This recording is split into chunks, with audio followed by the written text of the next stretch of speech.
Good evening. Going to call this meeting to order. This is the regularly scheduled meeting of the Municipal Land Use Board of the Borough of River Edge. It is Wednesday, May 10th, 2023. The time now is 7:32 p.m.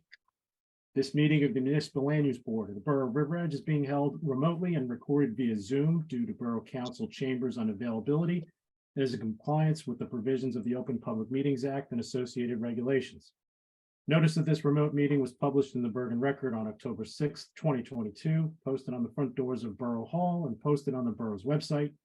The notice included the dial-in and login information necessary for public participation and access to this meeting remotely. The copy of the agenda for this meeting was made available on the borough's website near the posting of the meeting notice and included the dial-in and login information. During the public comment period of this meeting, if you'd like to make a public comment, please press the raise hand button on Zoom or dial *9 on your telephone keypad to raise your hand. The board will address you by name or by the last 4 digits of your telephone number. You may mute and unmute yourself by pressing the microphone icon on Zoom or dialing *6 on your telephone keypad. You must state your name and address clearly prior to making a public comment. With that, Ms. Steinle, would you call the roll, please? Thank you. Mr. Mayor is excused tonight. Mr. Coughlin? Here. Ms. Boland? Here. Mr. Merman? Here. Mr. Pfeffer? Here.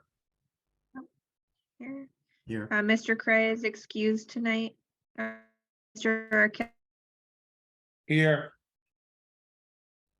Councilman Kanigo is excused tonight. Mr. Gibbons? Here. Here. Esposito is tonight. Bastille. Here. Oh, I thought the recording delayed. I think it might be. Yeah, you're freezing intermittently Okay. on the screen. Try and log out of everything on the internet.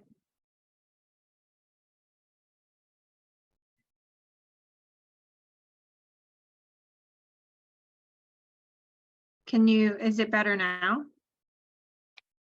A little bit. We'll keep an eye on it as we Okay. go along. Okay. All right.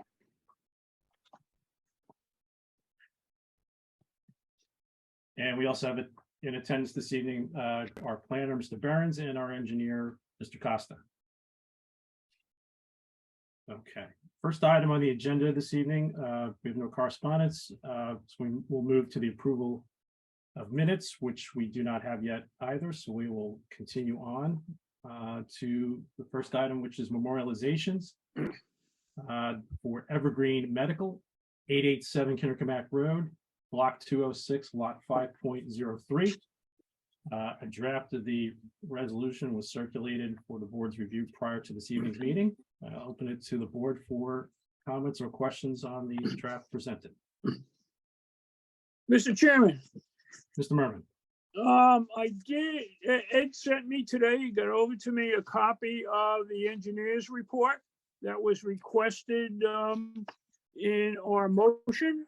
And I looked at it, he wrote a report, he signed and sealed it, and I don't see anything that would require attention. So I recommend that we do send a copy of that report to our borough engineer for his files and for also to look at. Other than that, I think that the requirements have been completed. Okay, thank you, Mr. Merman. Further comments, questions from the board? Okay, there being none, I will entertain a motion on the resolution, please.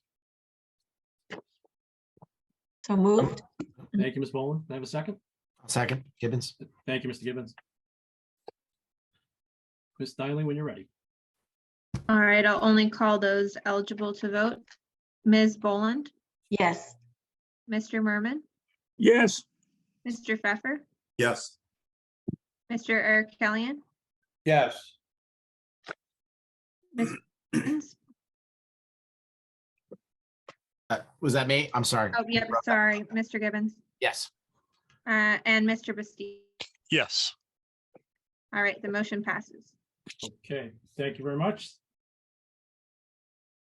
Our next item this evening, we'll move to old business. The applicant is Dark Star Development LLC. This is an application carried from our previous meeting on April 26th.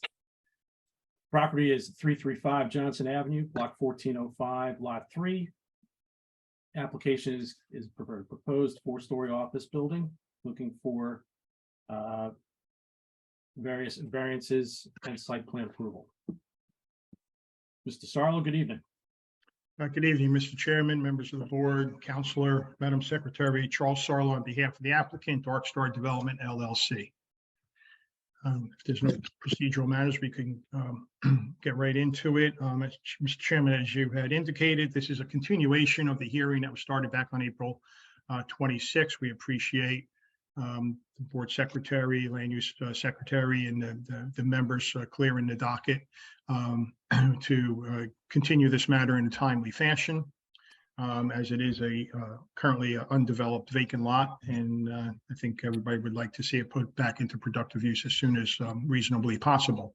With that said, where we had gone last hearing was we did get through the architect testimony, and we had the member of the managing member of Dark Star Development, the LLC, as well as the principal tenant, the owner of the principal tenant of the building, Let It Grow. The same individual, Mr. Paul Imparato, also testified with regard to the rooftop amenities.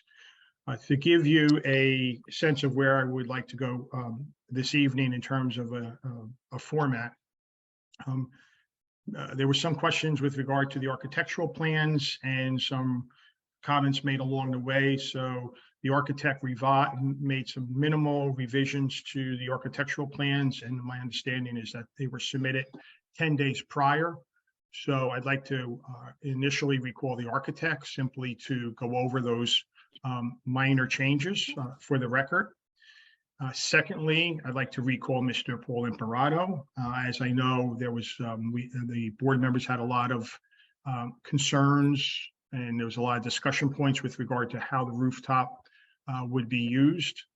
And so we want to further, have that discussion and elaborate on that. And then thirdly, we want to get into the site engineering with the civil engineer, site engineer. And then lastly, we have a professional planner.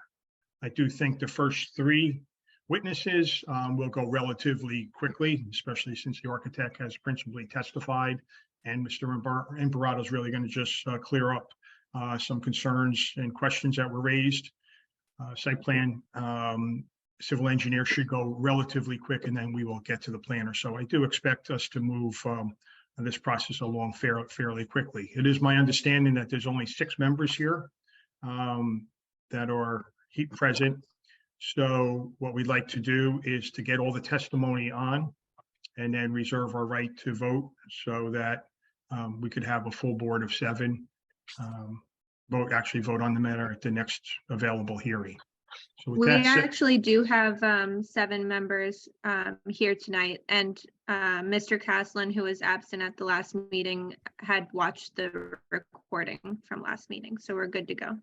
oh, we do have a full 7. Okay, thank you, Counselor, for clarifying that. Very good. That'll be great.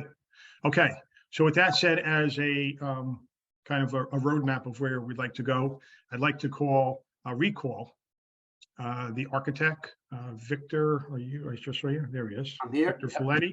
Mr. Folletti, I remind you that you are still under oath. Now, you testified at the last hearing, April 26th. You heard some board comments and some of the testimony you provided, and that necessitated some minor changes. And those drawings were submitted 10 days prior. Is that correct? That is correct. Okay, so why don't you, I guess if you want to share your screen Sure. and quickly go through the changes that were made. Sure.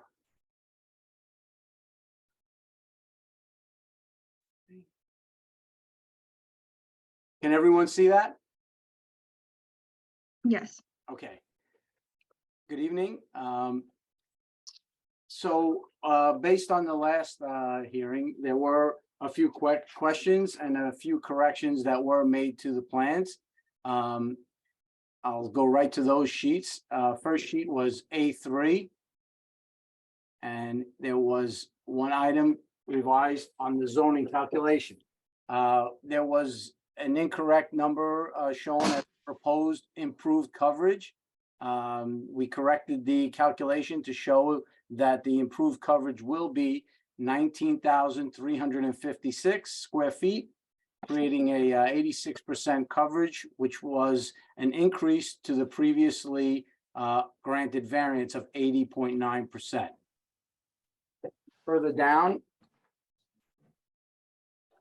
along with the total area of signs on the property and the request for the 91 square foot variance, there was an item missing for the number of signs, where any industrial office, the common entrance shall have one main identification sign located on the wall.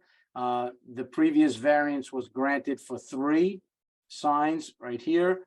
We currently propose 5 signs. So that variance has been listed and it's an increase from what was previously granted. Those are the only 2 changes that were made. The total number of variances were indicated correctly at 13. And each of the variances were numbered in accordance with the borough engineer's list of variances. So we numbered them so it correlated with the borough engineer's list. That was it for A3.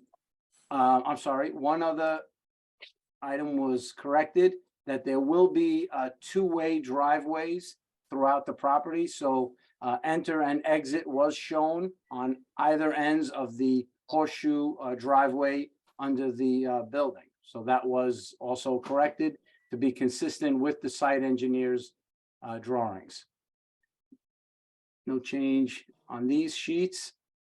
This last sheet, A9, question came about whether the signage was illuminated. I testified that it was going to be illuminated signage, and a detail of the type of illuminated lettering that will be used was added to the drawings. The size of the lettering and the size of the signage remain the same, indicated on the elevations. No change there. Those were the only changes made to the drawings, and as mentioned, they were submitted 10 days prior to.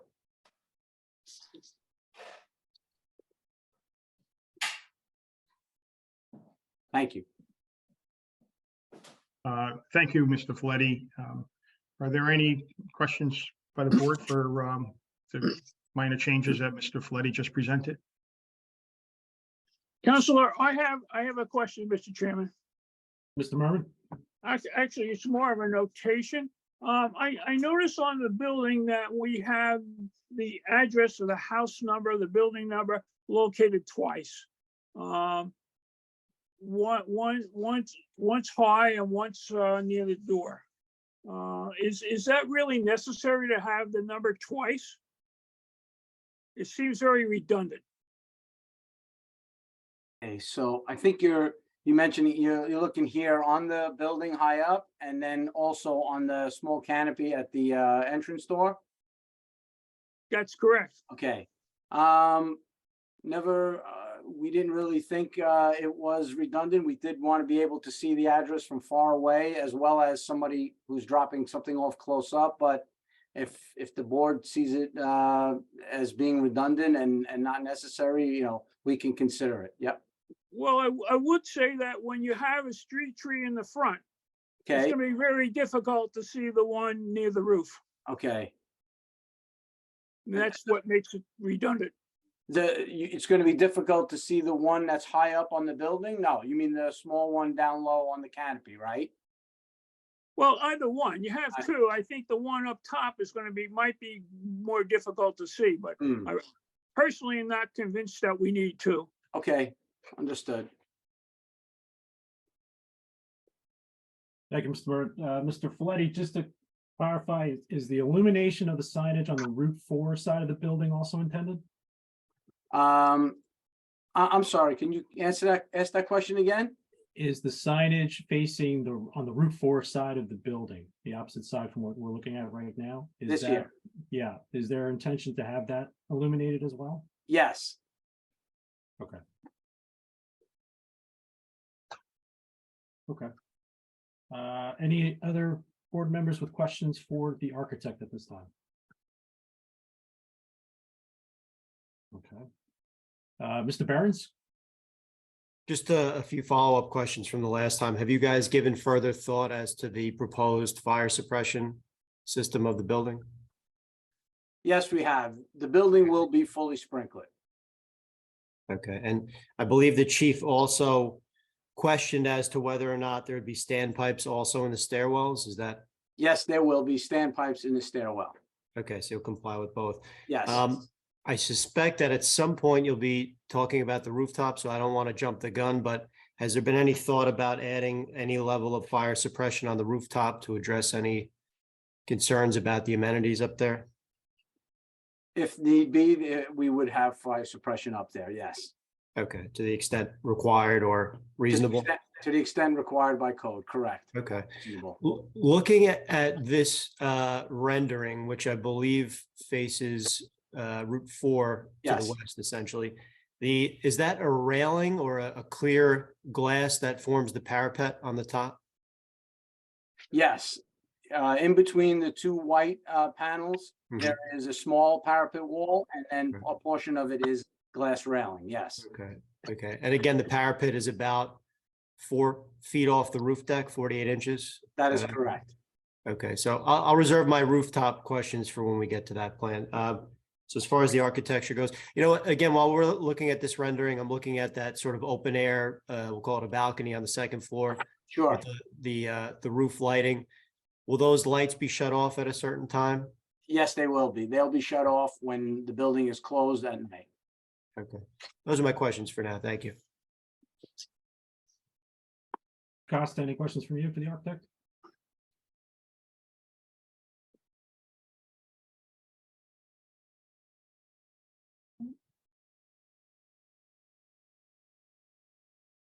Mr. Costa? Sure, I have no questions. Okay. Thank you, sir. All right. Ms. Steinle, should we open this to the public again for any comments? Or should we? just- Sure. Okay. If you could, please just stop sharing your screen so I have. Sorry. audio. There we go. Okay. At Um, this- Sorry, go ahead.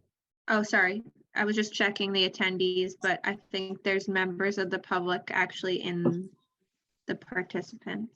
Okay, so at this time, we'll open the meeting to the public for comments only for the architect. May I have a motion from the board, please? So moved.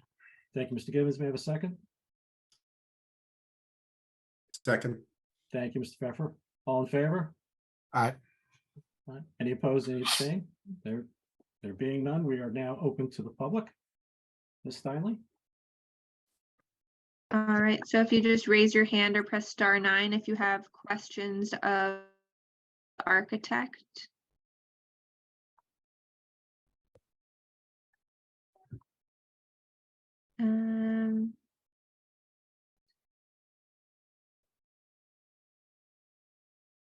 I don't see anyone now. Oh, Okay. okay. Oh, wait. Can you hear me now? If you could just you just have to unmute on, yes. I think If I you am please on. state your name and provide your address again for the record. Yes, Dr. Kenneth Filer, Ken Filer, 1060 Main Street, River Edge, New Jersey, 07661. Good All evening, Dr. right, go Farley. ahead. Excuse me? Good evening, please proceed. Okay, I have a couple of questions. So the sign that's illuminated, just for my, the top sign, there's a sign on each side on the Route 4. About how big are they? I'm just curious. Okay. So, It's hard to tell. yeah, just want to get back to my drawing. So, there are two signs let's see, at the main entrance, there's one we know is Let It Grow is the owner occupier, is about 18 square feet. And the one below, we're allocating 15 square feet for the tenant that we don't know yet. And on the Route 4 side, they're a little bit larger. The Let It Grow is 33 square feet. And again, the future tenant is 25 square feet. That is giving a large area for maybe a square background to the lettering. It accounts for more than just the lettering, just to play it safe. Right, right. Okay, and the 335 on the top? On the front side, not the Route 4 side? Yeah, so the 335, actually, we didn't have that on here. It's about, the 335 is about 20 square feet. Just want to know when I apply for a sign variance. Sure. Just to know, just got for a new site. Yeah, no, just more, so on the, if I'm not mistaken, on the Route 4 side, which doesn't concern me as much, but I'm concerned, I'm curious. So it's hard to say. I should bring the picture back up on my. Can I bring my picture back up and share? Yeah, that's fine. You sure? Okay, Okay, I can do that. that'd make it a little easier. No problem. Just give me 1 second. This one. Okay, can you see it now? Yeah, I'm looking for, yeah, that's one, that Yep. one. So actually, how much higher? So you have a parapet, and on top of the parapet, you have a railing with a glass railing. Correct. So how high is the parapet plus the glass railing? From the 48 roof inches. deck? 48 Is it- inches. Oh, the two of them together is 4 feet? Correct. Okay, so then it looks like part of the building in the middle is even higher than that. So how high does that go? Correct. That goes approximately another 5 feet up. So about 9 feet. or Correct. so. So that's about, where's that question? 4 feet. So that's about 9 feet. Okay, and how does that compare to the elevator, the stairwell on the other side as far as the height of So that? that rooftop of the bulkhead roof of the elevator is 12 feet high with a Okay. small parapet wall of about 2 feet. So that's about 14 feet high. Okay, so 9 feet, and the back Route 4 is about 14 feet. Yeah, okay, well, nice signage, good.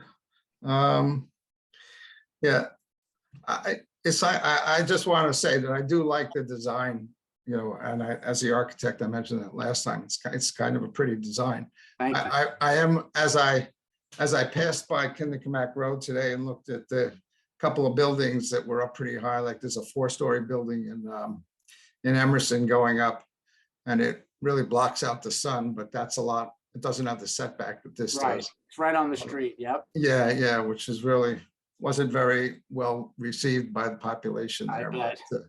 but for good reason. This is certainly has a better setback, much better setback. I was, as I was looking at the, today on the street there, looking at the empty lot, trying to envision this. I was just wondering, I like, I don't want this to be necessarily a reason, but I'm just concerned a little bit.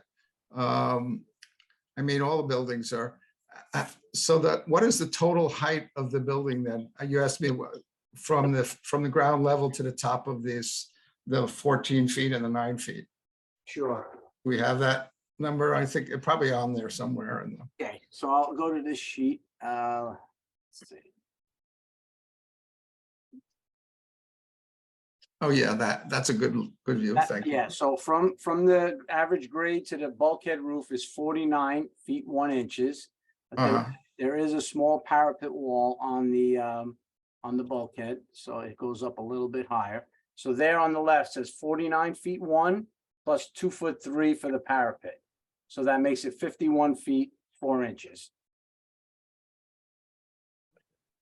Can I just ask, one of the things I'm looking at is how much is it good? The sun comes in from the south there, the Correct. midday, so I'm just curious what type of shadow it'll cast, if any, Yes. across the street on my building. The more the setback, probably the better that is. Or there will just be a small shadow from that one part that's, higher. Again, it's nothing like the shadow that the building in Emerson shows. That's Sure. really quite, you feel like it's one of the New York canyons and out there. Yeah, But that has a big garage and all types of things there. So is curious if you have an idea of, obviously it's going to cast, I guess, some shadow to some degree. so you can see the with the north arrow, just right there on the second floor plan, the building does not run due south and north, so it comes kind of on. Right, and that, Right? yes, it's Okay. Route So 4 is at an angle there. Sure. So even at, at a 45-degree angle of the sun, if that 50-foot tower in the middle projected a 50-foot shadow, it would still be, let's get back to the site plan. So even I at think that point. Would the shadow end on the parking lot, or would it cast a That's what I was shadow? just gonna get at. So we're 68 feet back to the main part of the building. We're 53 feet back to the tower, so the shadow would be still within our property line. So it would Okay. barely get onto the sidewalk. Okay, so shadow. Because that was one of the smaller, significant concerns that I had, if it was gonna, do that. But that's good to hear. Shadow should be within the property. Okay, so that's said on that. I assume the owner has no once you build a 4-foot building where you technically have a variance for, this is not necessarily for you, so maybe I shouldn't be asking this now, but maybe you can help answer it, and maybe the board wants to chime in when they want to, if they want to.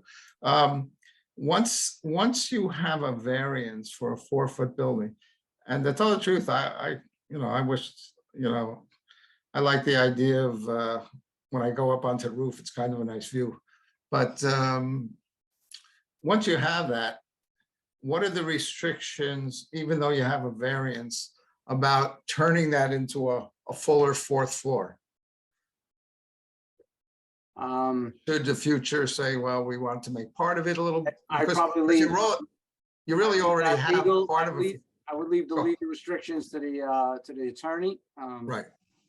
So I can answer that. So if the board looks favorably on this application, Right. the approval is for what's being presented. So to say you're going to turn this in, while we are getting a variance for a 4th floor and a height, the use is going to be limited to what is being shown, which is the rooftop amenity. Okay, yeah. I hear your question and your concern. So if the developer at a point in time said, oh, this building's strong enough, let me frame it out and create a 4th floor of office, obviously that increases the parking requirement, and it would necessitate the applicant to come back to the board for further approvals. Right. The answer is it cannot be done without further board approval. Right, and I appreciate that answer. I do realize that if it was actually framed out for a additional occupancy, that would be a whole nother, require more, because that's not the variance. I was thinking more often if it was not framed out for occupancy by another tenant, but you decided to cover, for the sake of having recreational activity up there, the frontage, now the wall, because you have a top frontage on the staircase if you look from the front there. So you didn't want to frame it out and put more, but you just wanted to cover it. So if you had a recreational thing, you would have the ability to, it seems like the owner is very creative, in a nice way, very creative in what he wants to do. So I appreciate that.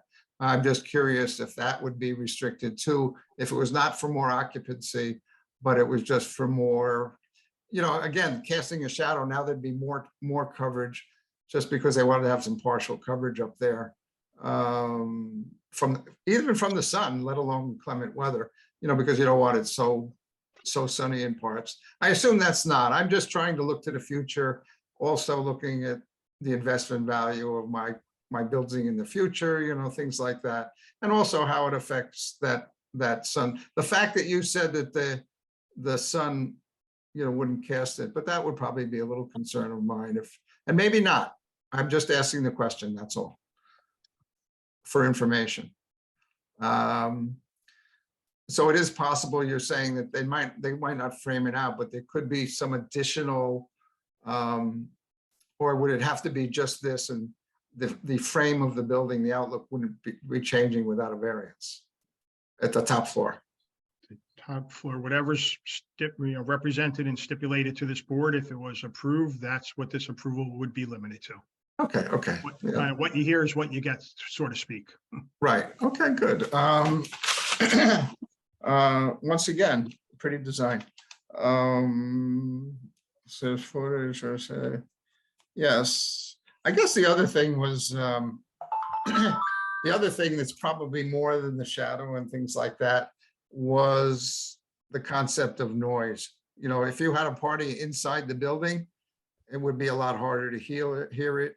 If you have a party, and listen, I'm not averse to parties, I like that. And I like a lot of this. It sounds really good. But I'm just concerned if there was a lot of, when I see somebody come by, we're on pretty main street. Once in a while, somebody comes by with a boombox going on their car and you could hear it inside and it certainly could hear it outside.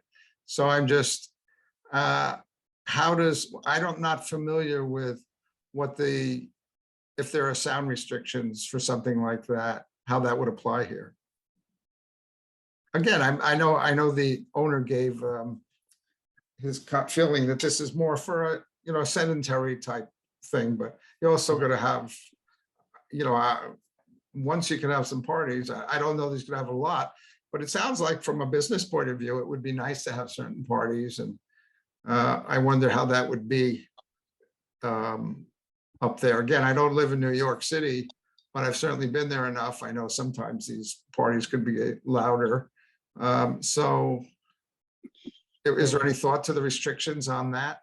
Well, I believe there's noise restrictions are by local ordinance as well as county ordinance. And it's my understanding that, and I'm not sure if I specifically looked at the town's ordinance, but if the town doesn't have an ordinance, it defaults either to the state law or the county.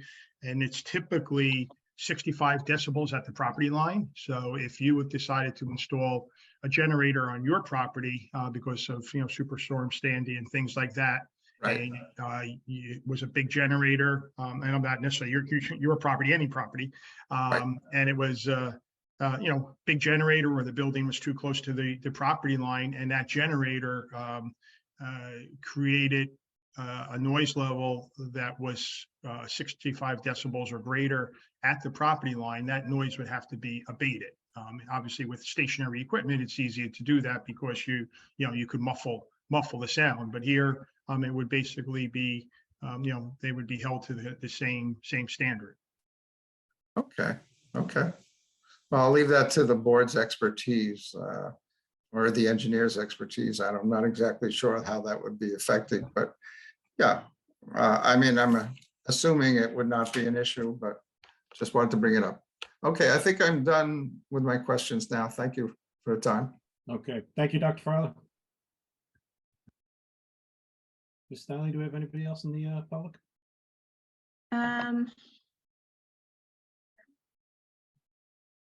It looks like, I'm sorry, my computer keeps going in and out. I don't know if you can hear me. No, I can hear you. Okay. Zoom is saying there is an attendee, but I can't see their name. But I don't see any hands raised, so I think we're good to go. Okay. Okay, very good. With that, I'll take a motion to close the meeting to the public at this time. So moved. Thank you, Mr. Pfeffer. May I have a second? Second. Thank you, Mr. Bastido. All in favor? Aye. Aye. Any opposed, any abstaining? There being none, we're now closed to the public at this time. One procedural item that I neglected to mention at the outset of the meeting this evening, and I apologize for that, is a curfew for this evening's meeting at 10 o'clock. Mr. Sarlo, any objection? No objection. Thank you, Okay. Chairman, for laying Thank that you. out. Thank Mr. you. Chairman? I just had one follow-up question that just popped up when Dr. Filo was asking some questions. Just to clarify, so from the ground, so we're talking the roof deck. From the ground to the top of the elevator with parapet. So it's 14 feet plus the parapet. I guess that's just to cover mechanicals. Is that correct? Yeah, correct. It contains some, a small amount of water for, drainage. Okay. Is it necessary to have it 14 feet? To have the elevator in there? Is that Yes. something that could be potentially lowered to save a few feet on this? That is pretty tied to the, bulkhead requirement for the elevator. It's really necessitated just by the elevator. Okay. All right. I just wanted to clarify. Thank you. No problem. Thank you, Mr. Gibbons. I'm sorry, on that same line, so does that include the 4-foot parapet that's required, that is a requirement as well? So on the roof, on the bulkhead of the elevator, it does not require a guard. There's no occupancy, no one is going up there. It does not require the 4-foot guard. That's around the main roof. But So you're proposing a 4 feet. not on top of the bulkhead of the elevator. On the Oh. elevator, it's just a 2-foot parapet. Okay. Okay. That's it then. Okay, thank you, Ms. Boland. Any further questions from the board? Mr. Chairman, can I just, one question to the architect? Yes, please proceed. Just out of curiosity, and I know Callisto is going to probably come up next. The AC, the heating and the HVAC, you Yes. show four units. Yes. How realistic is that? It's, taking each of the floors and splitting it into 2 zones. Again, it could be 3 on each floor, but 2 could handle 2 units. How would you heat and cool in the lobby or the stair tower that you're putting in? That Yeah, would be a separate zone? it could be a separate zone. It could be on one of the zones of each of the floors. Yeah, there is room to add a unit, 1 or 2 more units in that mechanical corral. Okay, what size, what kind of tonnage do you think you would require? roughly? Yeah, we haven't gotten that far down the road yet in mechanical engineering. I'm 50 Yes. ton? 10? no, I'm guessing 8-10 ton per unit at the most. 10 ton, that's what I'm saying. So about Yeah. 50, Oh, possibly. 50 total, ton. yeah. So yeah, I thought you said 50 each. Okay. Sounds about right. And you think they're going to fit in that little space? Yes. Okay. Okay, thank you, Mr. Costa. I just think maybe you want to, you might want to just look into that and check that just to see if Sure. I mean, what we're, rooftop amenities you're talking about. say and that just again? question that a little bit. Okay. I've been on a couple roofs in my lifetime, just saying, all right? But that's it, Mr. Chairman. Thank you. Great, thank you, Mr. Costa. Okay, Mr. Sarlo? Thank you, Mr. Chairman. If there's no further board questions, we can move to the next witness. Please proceed. So I'd like to recall Mr. Paul Imperato again to add some commentary and testimony with respect to the rooftop amenities and clarify some of the statements that were made back in at the April hearing. Mr. Imperato, I remind you that you're still under oath. You have to unmute. Yes, Okay. thank you. And Mr. Imperato, besides clarifying the use of the roof and the amenities, I also like you to just clarify the drawings that were shown, that were submitted versus what was put up on the screen at the last hearing.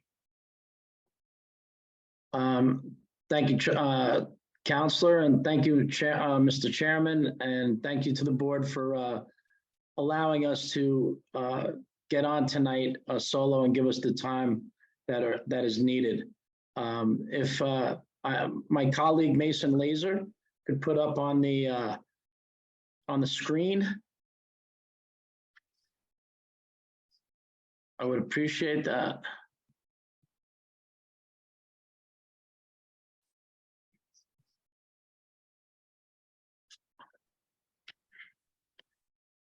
So in the front of the building, I'm sorry, just before we start, can we mark this exhibit, please? Or was this already submitted?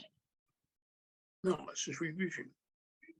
So, this was submitted. this is the original. This is what was submitted. We were looking at a rendering last week, which may have had some verbiage that was not on this plan. So Mr. Imperato, just for clarity, and I'll ask Mason to kind of go to the title block so we could see the title block, but this is the drawing that was originally submitted with the application of the architectural and engineering plans with the original application. Is that correct? Yes. Okay. Yes, we were utilizing a rendered version last year for more conceptual as opposed to what was put part of the application.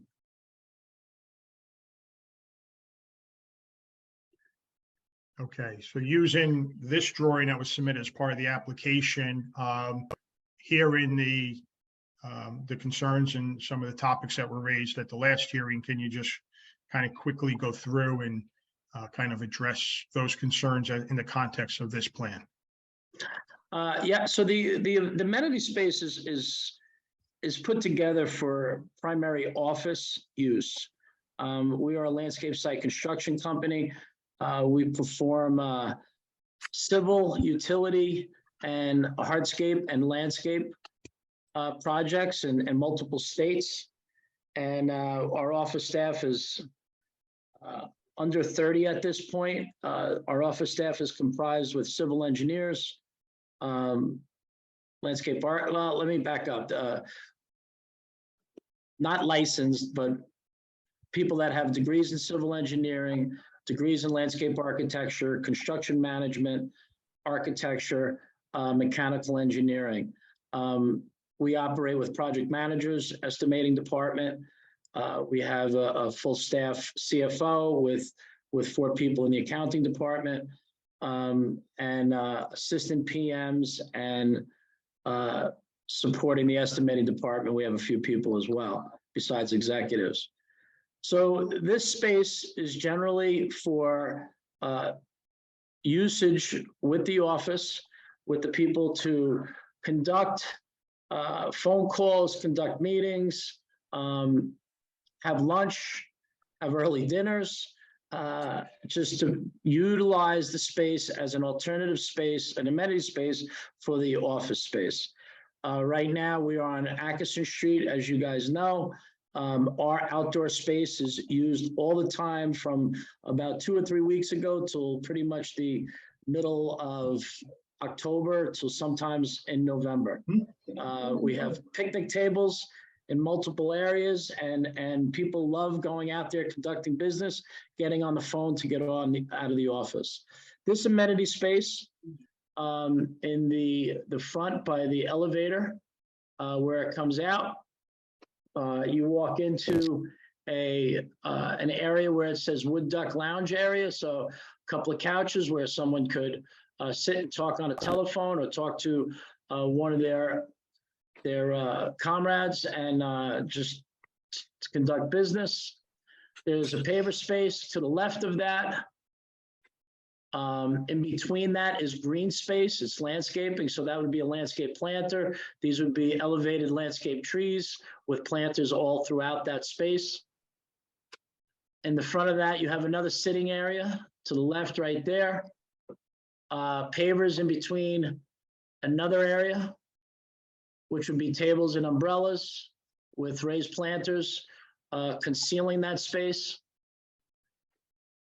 To the right of that, you have an outdoor kitchen and counter with trellis.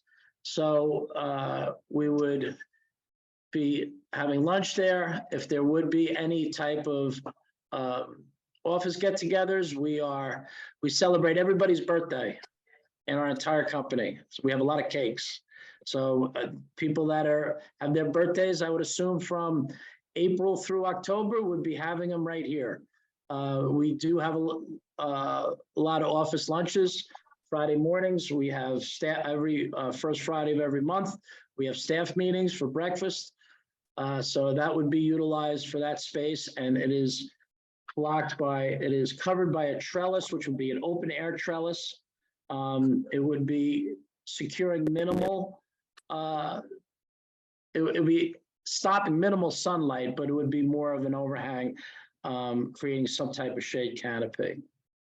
To the right of that is another green space with a 10-foot, 9-inch verbiages, and that pretty much symmetrically border both sides of the kitchen area. So moving back towards the front, to the rear, that is the rear. The front, I'm sorry. Mason. To the right, that's a lawn panel with synthetic grass. Be used for just maybe a little recreational, just something to sit on, get some sun. Below that is another sitting area and another covered area with a trellis. And it would be all flanked by landscape, low ornamental trees, ground covers with planters, which would be below the parapet and with low ground covers. Everything would be irrigated, well maintained. It'll kept very clean and neat. And it's an amenity space that it's as I mentioned last week, 2 weeks ago. In this day and age, you have to provide employees a little bit more than just a day job. They want to be able to come and work for a company where they provide a little extra care towards their employees. And we feel very strongly, myself and our executive management, that this would be very utilized for our people. And also there is discussion with attorneys that may be taking the second floor that would utilize that as well. Right now we just completed Moynihan Station, which was a full think tank amenity space for their employees on top of Moynihan Station. We are presently finishing Hank, which is Amazon's office space, which has pretty much the same type of amenities. A lot more thinking pods. Thinking pods, we're not really too interested in that. It's very big and overcoming. I'm not sure if you guys are familiar with thinking pods. Or individual spaces where people can go in and close the door and think. And there's just a tremendous need for alternative areas for people that work in offices to go out and stretch their legs. And especially if this is in a business platform in an area like this, the tightness of the property, we don't have the opportunity to have any outdoor space within the building confines. I hope I was able to answer everyone's questions. Thank you, Mr. Imparato. There any questions for this witness? Yes, I do. Mr. Mr. Merman? Chairman, Yes, Mr. Merman, please proceed. I'm looking at the exhibits that Mr. Imparato, put up on the screen. I received these I got it dated the 3rd, which is about a week ago, and it deviates from what we originally had. I understand that. But I would like to get at least one explanation. If you look at the cross section through the building, which is that one. Please describe to me what's going to be within that building where it says building beyond? At the roof level? What is the purpose of that building? I believe that's the roof for the elevator shaft, where the elevator lets you out. Mhm. That long, that, you're showing that as a 20-foot minimum where the man is standing. I don't So, think an elevator shaft is 20 feet wide. so it's, that says 18 feet. And the depth of it going onto the roof itself, there's, I mean, it's obviously the drawing is to scale. We could probably scale it off No, and give you where that is, Wait. but, You and don't I have, would also, Mr. Merman, I would also ask the architect to chime in as well and support me on this, because ultimately we are building above his design. Sure, so, so that, it looks like that, now that's a section and that's an elevation showing all of those components, the elevator, the lobby, and the stair as well, that whole element right there that Mason is pointing to. Mhm. Yeah, that's true. I understand that. But you are showing, I can understand the lobby, that's fine, but you're showing the trellis or the pergola, and you have a man within it, and you have a dimension under there that says 20 feet. What is going on in that portion of 20 feet within the building? That is just dimensioning the wood deck. It's the wood decking that you're walking on. Well, the profile of the building goes way out. You got a hollow space in there, you don't need it, take it out. Or tell me what you're putting in there. Mhm. Mr. Folletti, I think Mr. Merman's questioning the dimensions of the overall bulkhead or, penthouse portion. And I guess the question is, could it be further reduced or not, given what's included? You have the stairwell, you have the lobby space, and you have an elevator. So I think that's his question. So the question is, in my plan on the rooftop plan, whether we can reduce some of that, we'll call bulkhead. So, I mean, obviously elevator is what it is, stair is what it is. You're saying to reduce that lobby area to a smaller volume? If I can through the chair, I think if you can go back to the other drawing, Yeah, I don't think it's, I think. it's a your little whole, off. that whole section juts out. Yeah, I don't, Whoever drew this didn't draw it properly. I think that's the case. So that the 20-foot wood deck or whatever, or the guy standing there and beyond the building, Correct. that whole thing needs to move towards the street. It should slide out a little. It doesn't project that far into the building, correct? Well, it goes out Ah. 14 feet. There we go. Goes out 14 too, roughly. That is correct.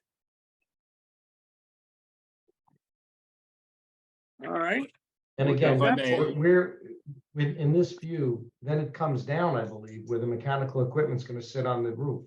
That is Right, correct. that's right, drops down. If I may, this would be the mechanical equipment. It should be drawn something more like this. can I suggest that you correct this picture, take a cross section through there, through what you're calling the mechanical portion or whatever, because it's not perfectly clear what's going on there. If you can do that and get it to us, but obviously it's going to be. There is a cross section right there. That's the cross section through that element. Well, section AA is, no, that's what's showing me. That's not through that element. I That's mean, not- at right angles to that. Mm. Go in the north-south direction through there. To give me a cross section going north-south through that shaded building beyond. Okay, that would probably clear it up a lot Okay. more. So through here. Right. Is that's how I receive north-south, yep, through that space. Right, Mr. Merman, this line here. I can't see what you're pointing to. Let me make it red and bold. Take that red and go back to section A. Correct. Now, move it a little further towards Route 4. Yeah, keep going beyond the stairs. Yeah, through there. Give me a cross section. Okay, Okay? Yep. All right, so if we can get that for next time, that would be great.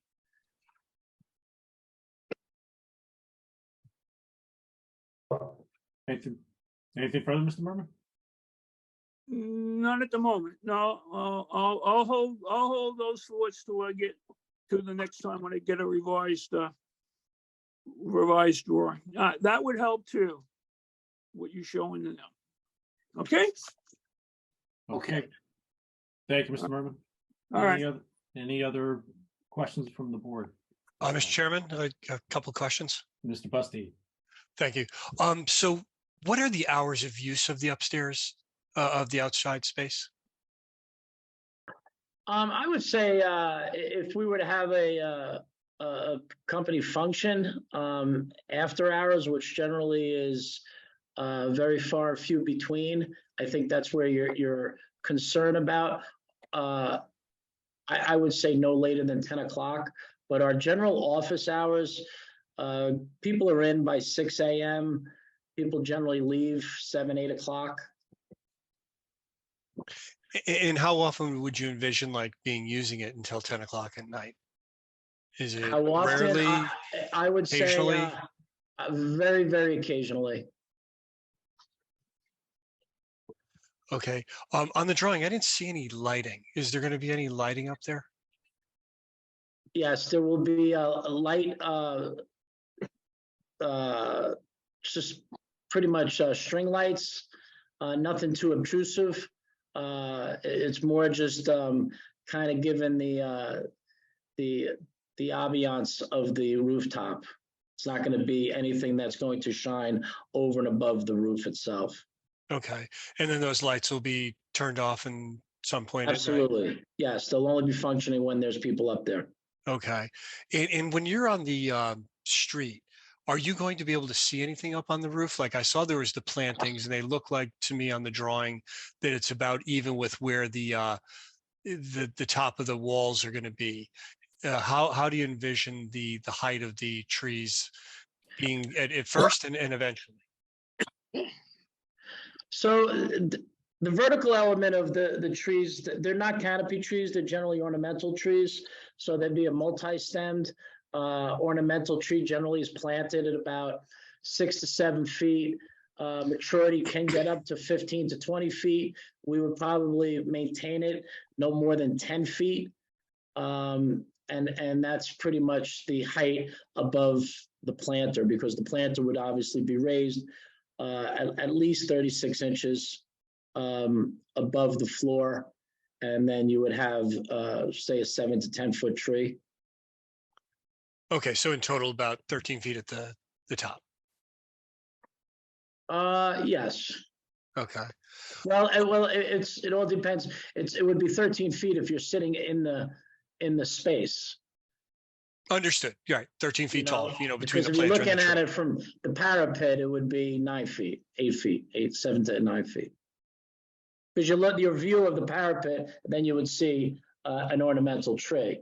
If you're sitting inside the element, you have that parapet, that 48-inch parapet and railing. Okay, understood. Do you envision entertaining clients up here? Yeah, I mean, we do generally have some client functions. We had one today. We had a client function. We had a luncheon. Today, we brought clients in. We had a 3-hour descope on a project that we're doing in Manhattan. We had 4 clients in with 3 of our members. Would we be doing it up there? We'd be doing it in a conference room and maybe having lunch up there. Okay. And generally speaking, how many people would that be? Because I remember last time we kept throwing around the number 35 maximum capacity on the rooftop. Given, clients coming in, would that number still be at the 35 range? Yeah, I don't see having anything more than that. I mean, it's hard to say, but I don't, we don't entertain all that much after hours.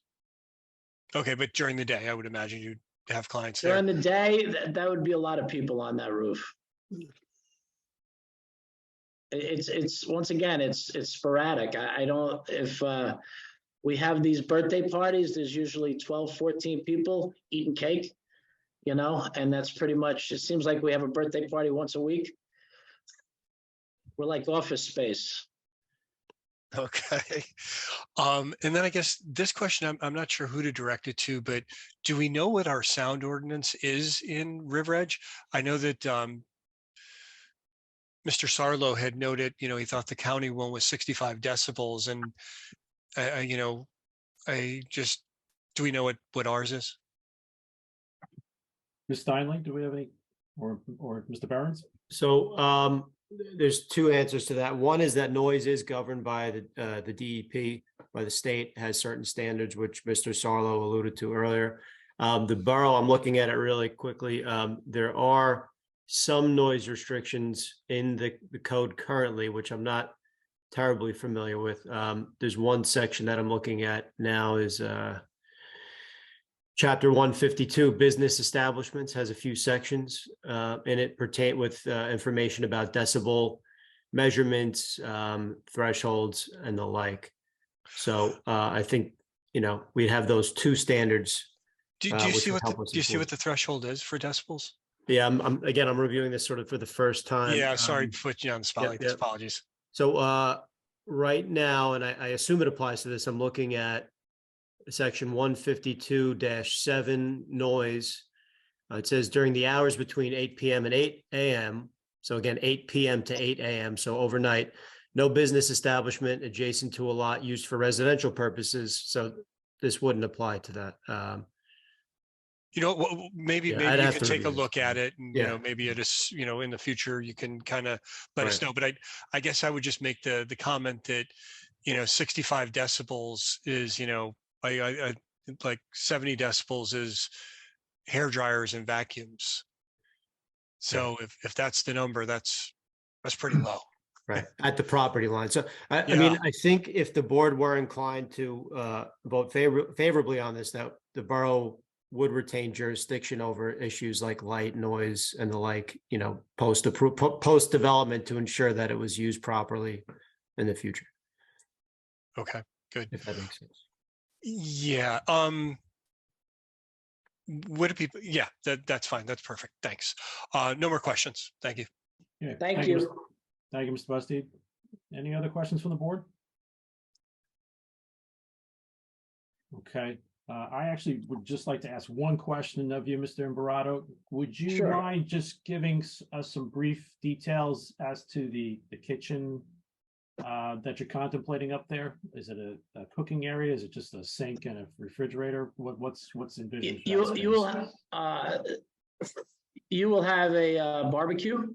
You will have a refrigerator, and you will have a sink Okay. and some cabinets. Okay, and what's that barbecue? Is that gonna be gas operated, Yes, it is. gas fed? Okay, Direct fed. direct fed, okay. Okay. All right, no further questions from the board. Thank you. We'll just open to the public real fast for questions to Mr. Imparato. May I have a motion from the board, please, to open to the public? So moved. I think I got Mr. Gibbons first and Mr. Pfeffer second, or Mr. Bustede second, sorry. All in favor? Aye. Any opposed, any abstain? All right, at this time, we are now open to the public for questions for Mr. Imparato. Ms. Steinle, do we have anybody with a? If you just raise your hand on Zoom, or hand raised from. Chairman, I'm gonna I'm gonna tap out for a second and come back. I'm having a lot of trouble with my internet. So I'll be right back. Okay. All right, Let's we just do note- have, Let's just note for the record, 8:37 PM, Mr. Eric Kelly has stepped away from the proceeding. all right. Okay, shall we proceed? Yes. Okay, all right, I do have Ms. Filer. All right, and if you could please just state your name and address for the record.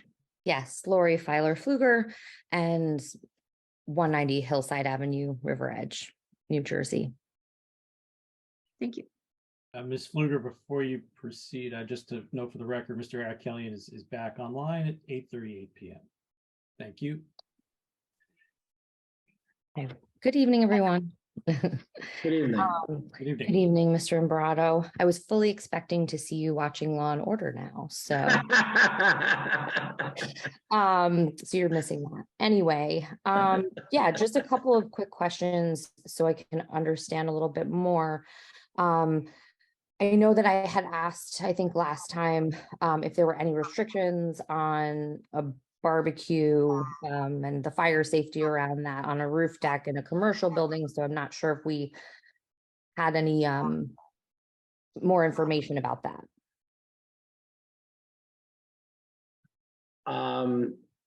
Or if that was fully allowed. That's okay. I love barbecues. I'm just asking if there were. Yeah, I know there's fire extinguisher components that are part of any type of kitchen. You know, we install them when we're building these outdoor kitchens. So our architect, Mr. Folletti, did testify that there would be any type of fire suppression that is needed per code.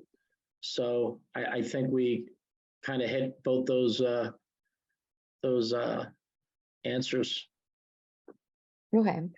And then as far as I know you mentioned there would be some media like a TV up there, maybe some sound system, music, obviously lighting.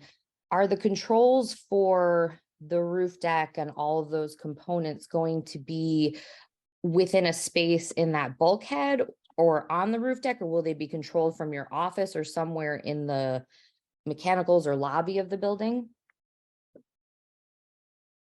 If you're asking me where we're putting the channel changer, I would assume the channel changer is going to be in a drawer in the kitchenette or really close to the TV. In reference to the stereo, we generally use the Sonos product where you could get an app and it comes off your phone, as well as you could increase or decrease the volume on the TV. And I believe these days with Sonos, you could turn the TVs on and off as well. I just was asking in terms of who would be in charge of that and controlling it so that it can, you know, be someone can ensure that it's done properly, but obviously that not everybody has access to it. So all of a sudden somebody's turning it on, you know, but dialing the Sonos or something like that. I haven't thought that one through, who's in charge of the Sonos and or the channel changer, to be honest with you. I'm trying to keep 100 and something people employed every day. So no, I would assume so. If you're worried about us like keeping stuff overnight and stuff like that, we're pretty good with our lights and our TVs and our computers in our office now. We're very respectful with energy. So I would just tend to say that it would be a mutual support from the people in our firm to maintain. If they're using something, they do shut it off. Okay. Now you mentioned that this roof space was potentially usable by the other tenants in the building. Is that still going to be the case? And if so, will they have access to any of the controls? So we talked a little bit about in between since the last meeting, and we would be having strict contract language for what can be used, what cannot be used, what timing that they're going to be allowed, if and any. So that has been discussed previous to the last meeting, has been discussed since the last meeting, about putting contract language for people if in fact we allow it. Okay. And do you also, I'm not sure, are you going to be having any security cameras or monitoring up there at all? Absolutely. Okay. And sorry, I have some couple questions written down. You mentioned obviously that your current office space has a certain amount of people. Do you envision your company growing and adding more employees to the company the office space that'll be there? We do have some room for growth. Yeah. In the square feet. Okay. And so one of the concerns I have, I love barbecue, and for sure we may, if this all approved, we'll come over and enjoy it perhaps. But the one thing I was going to say is, so I'm not sure how far that will carry. I know you said that you have some infrequent or occasional events where you might utilize it. Just so you know, the windows in our office building, and this is rare because many office buildings don't have this, but the windows in our office building do open. So I would just, want to ask that anything, just be mindful of the potential scent traveling, so that, A, we don't get hungry, but B, so that our tenants aren't saying, oh, I can't open my window because it smells like hamburgers every Friday. Well, I got to tell you, you got that burger joint right across the street where House don't smell it. used to be. You don't? I was standing on the street the other day, actually yesterday, and I got a good whiff, and I actually went over and had a burger. I really can't see a single barbecue affecting your office space, especially when your office space is lower than the rooftop amenity. Yeah. The lawn space, did you say that'll be grass or will it be turf? Well, grass is turf. So are you asking me, is it going to be grass. Live grass or is it going to be synthetic grass? It will be synthetic grass or synthetic turf. Okay. And then the foliage of those trees, will they be the types of trees that shed their leaves or that maintain their foliage year round? They will be ornamental trees that will be deciduous. So the answer is the leaves will fall off. Okay. Just asking for landscaping, but you're the expert in that, so. And then, any loose items on the roof deck, like you mentioned, a foosball table, obviously those have little balls and whatnot. And maybe cushions on any of the furniture and whatnot. Where do you envision storing those in either the off season or during inclement weather so that they don't fly off the roof? So generally, the spaces that we're building right now, they kind of work them into looking like planters where there's storage within the planter space, either underneath it, if there's a ground covers where there's space that you could put underneath it. There's covers that go on top of the furniture that tie everything down.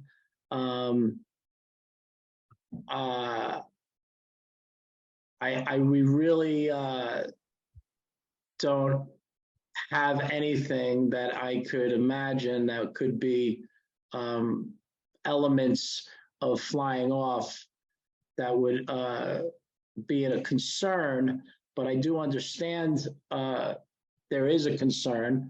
And if there's any type of forecast, there's any type of wind, we monitor. We're very good at monitoring the river edge flooding, since we're in a space that gets really wet on the corner of Ackerson and with winds and tides. So my people are accustomed to really getting in on weather and being very proactive to take care of things. So Okay. it's And a just mutual effort in our firm.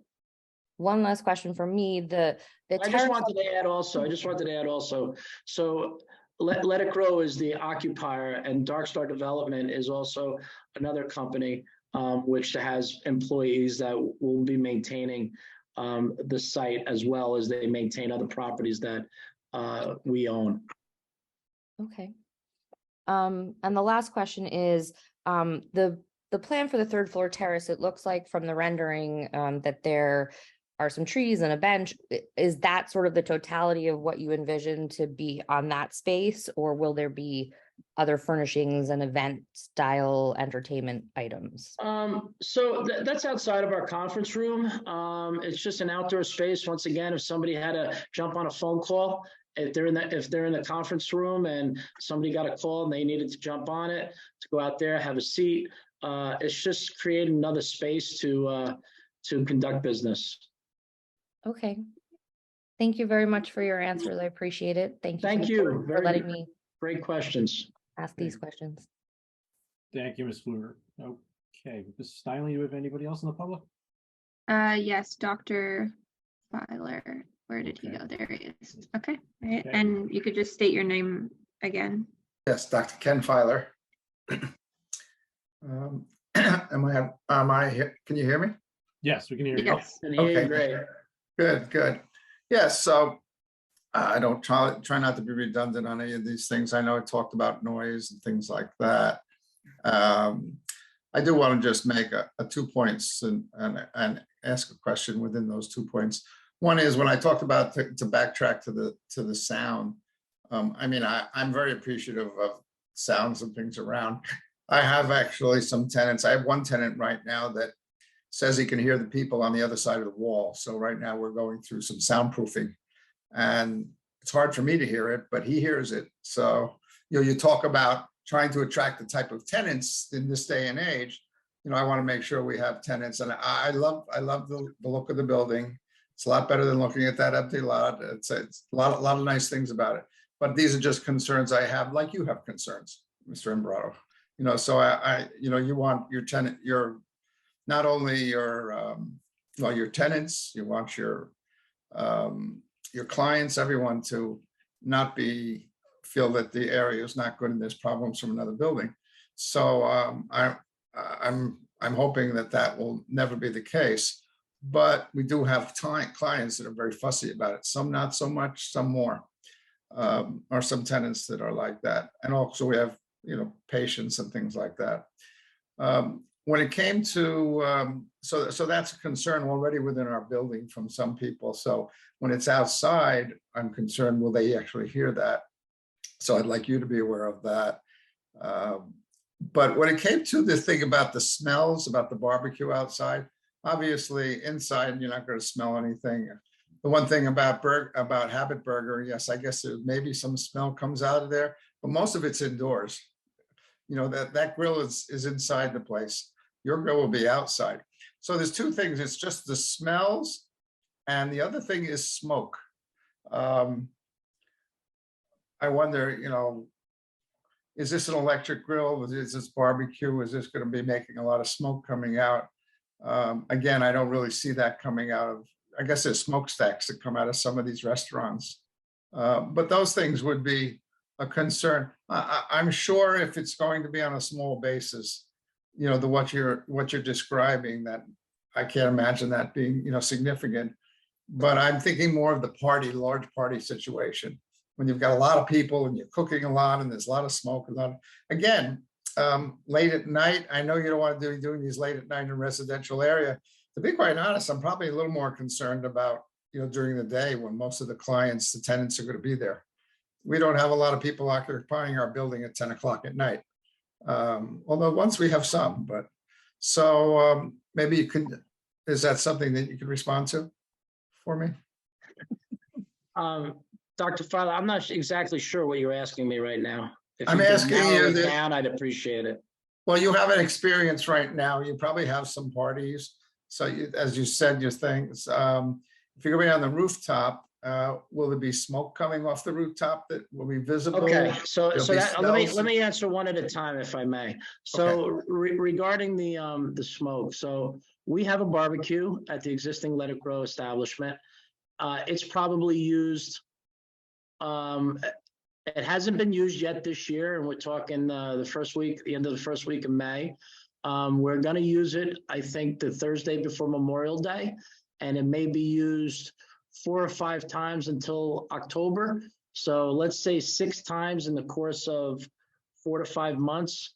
In reference to your question, if I'm hosting an office gathering, we generally don't cook, we cater out and have the food. It's much easier, much cleaner.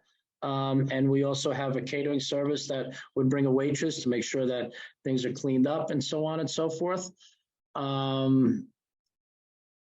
Regarding noise during the day, I testified last meeting that we are a very established company, and we are very business-like. We're all business, you know? I mean, we're not up there hooting and hollering. When people come to work, they work and they go home. So I would always cater for people to hang out after work, but I can't see people spending much time after work. People want to go home to their families, to their dogs. Okay, that answers that pretty well for me, I guess. That's Thank fine. you. Okay. But I don't have any other questions at this time, or so Thank you very much. And Dr. Filer, you're welcome to come over to Let It Grow. We can give you a tour and see how nice, neat, and clean and how we operate. That's great. Yeah, that's kind of you. Yeah, I mean, I wear your shoes in many ways, and I certainly appreciate it. I'm creative in what I do, so I understand it. I'm just trying to look to the future. It's like insurance, you know, you take out insurance and you hope you don't have to use it. You know, I ask these questions, I hope they never become an issue, but I feel it's important to ask the questions, that's all. Thank you. Thank you, Dr. Farley. Thank you. Dr. Steinle? There is another member of the public, but if you have a question of the applicant, please hand on Zoom or press *9 if you're on the phone.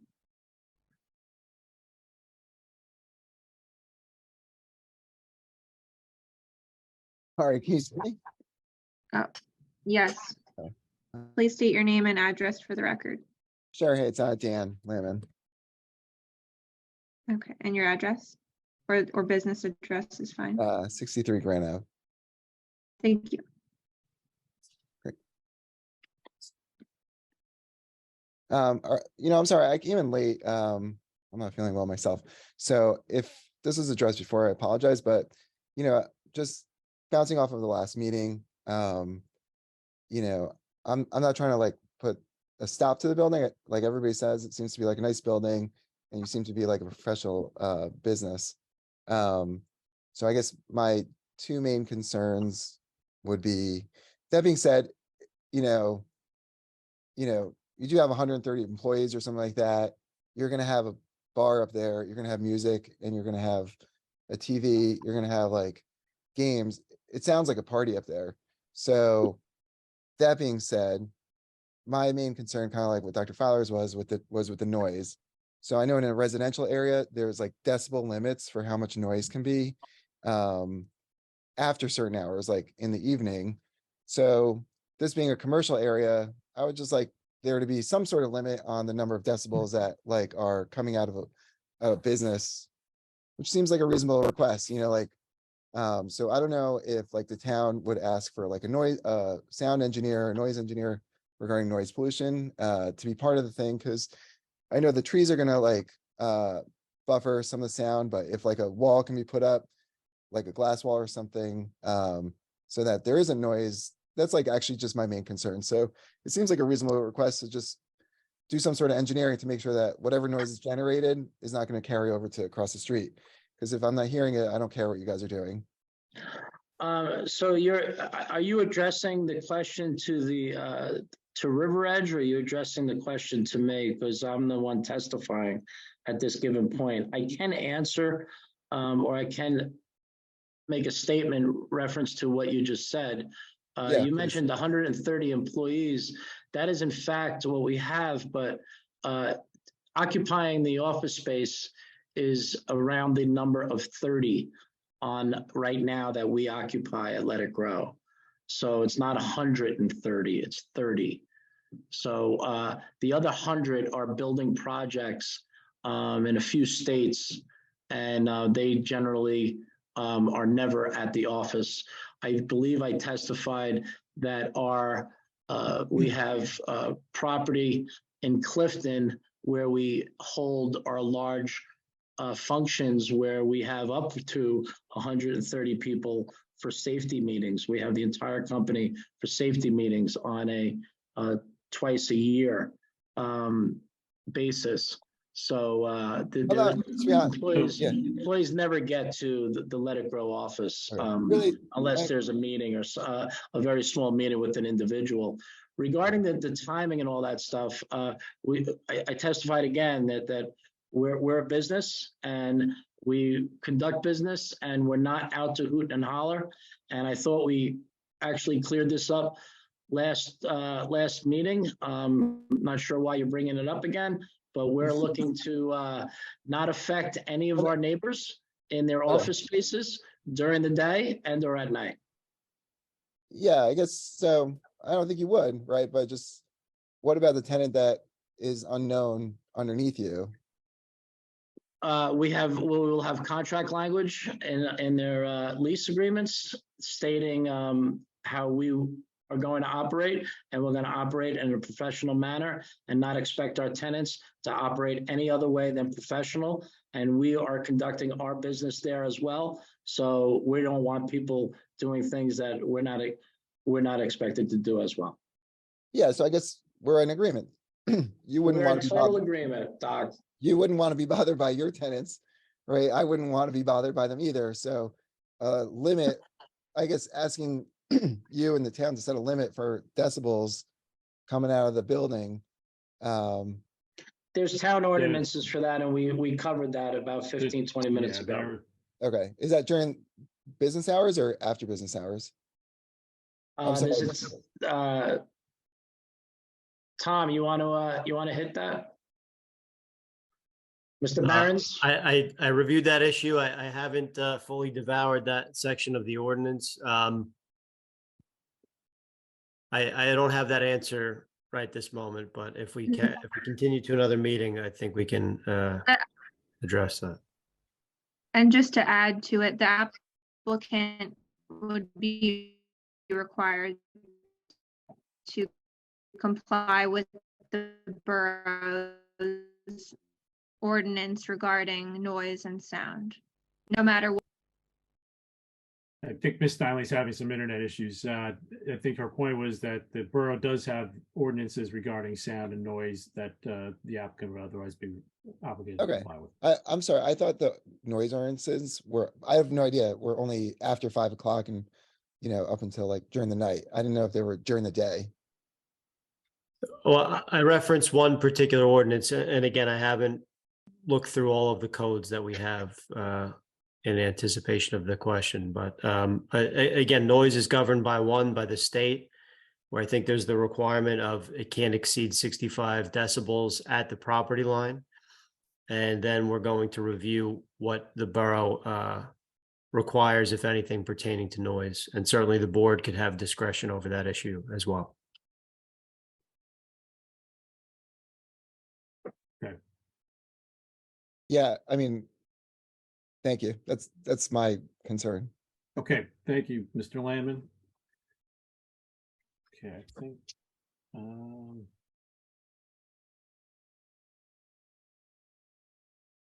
Sorry, I'm just looking at the. Oh, okay. Ms. Steinley, I think we lost you for a second. I see you're back. Okay. Do we have? I don't think we have anybody else in the public at this point. There is one attendant, but if you have a question, please raise your hand now. Doesn't look like it. No. Okay. All right. At this time, I'll entertain a motion, please, from the board to close the meeting to the public. Close this portion of the meeting to the public. So moved. Thank you, Ms. Boland. May I have a second? Second. Thank you, Mr. Busty. All in favor? Aye. Any opposed, any abstain? Okay, there being none, we're now closed to the public. At this time, Mr. Sarlo, turn it back to you. You're on mute.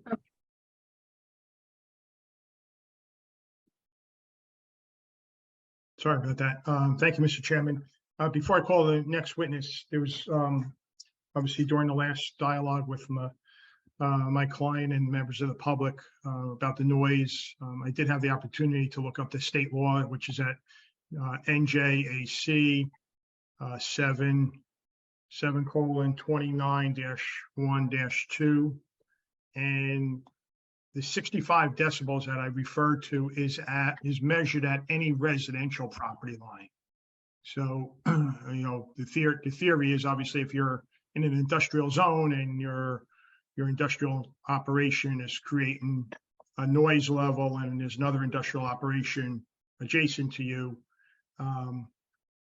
it doesn't apply. And here we are in a commercial district. We're not, there's no residential, but we do obviously subscribe to whatever the local, municipal ordinance is related to noise, we would certainly have to comply with. I just wanted to clarify that the 65 decibels is at a residential property line. With that said, I'd like to call, we do have two witnesses that I would really like to get on within the next hour here with the 10 o'clock deadline. So I have Mr. Callisto Burton Engineering. You there, Callisto? Yes, I'm here. Oh, there you are. Okay. So can you please raise your right hand and get sworn in? Do you swear or affirm that the testimony that you're about to provide will be the truth, the whole truth, and nothing but the truth? Yes, I do. And could you please state your name, spell your last name, provide your address for the record, and provide the board with background on your licensing and experience? Sure. It's Callisto Burton, Calisto, Burton, Bertin. My office is at 66 Glen Avenue in Glen Rock, New Jersey.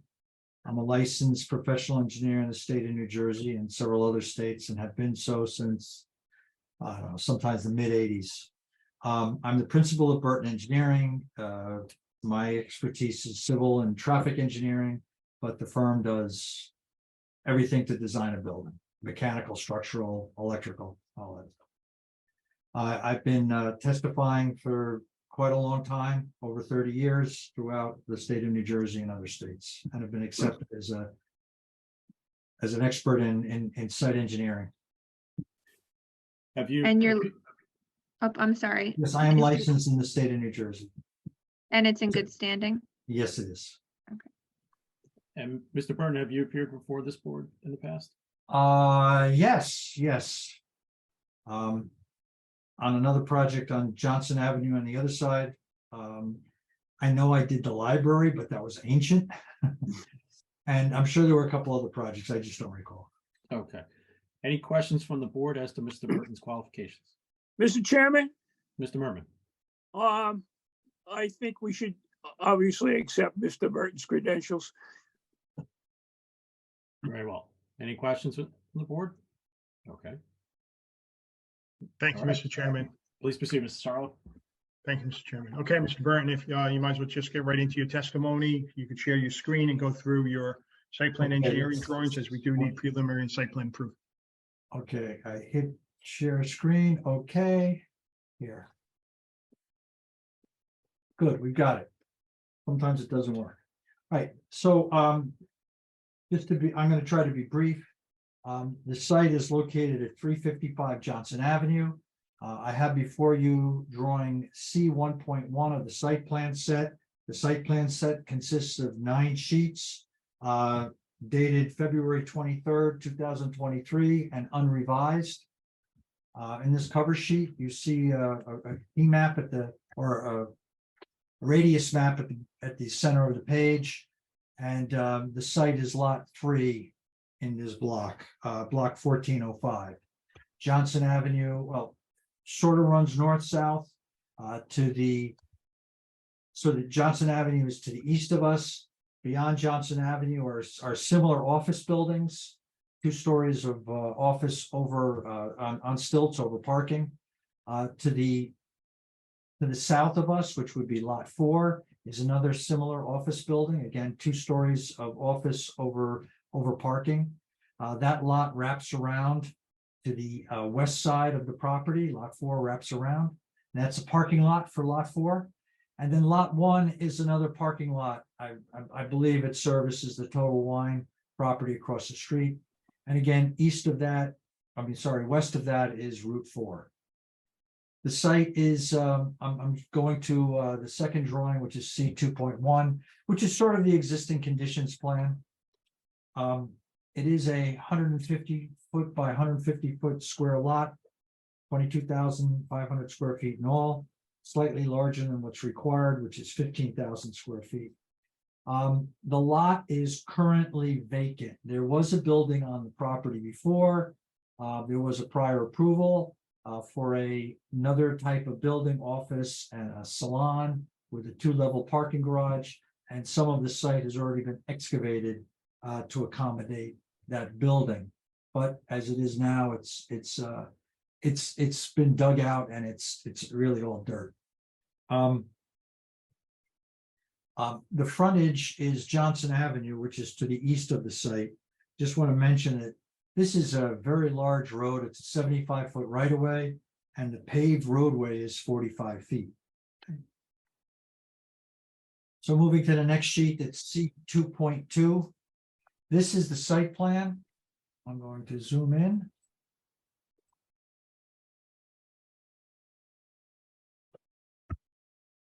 So what you see on the plan are 2 driveways onto Johnson Avenue and a parking lot in the shape of a C. Right, they're both driveways are 2-way, and it's a typical 9 foot by 18 foot parking spaces, a 24-foot drive aisle, and in between them, right?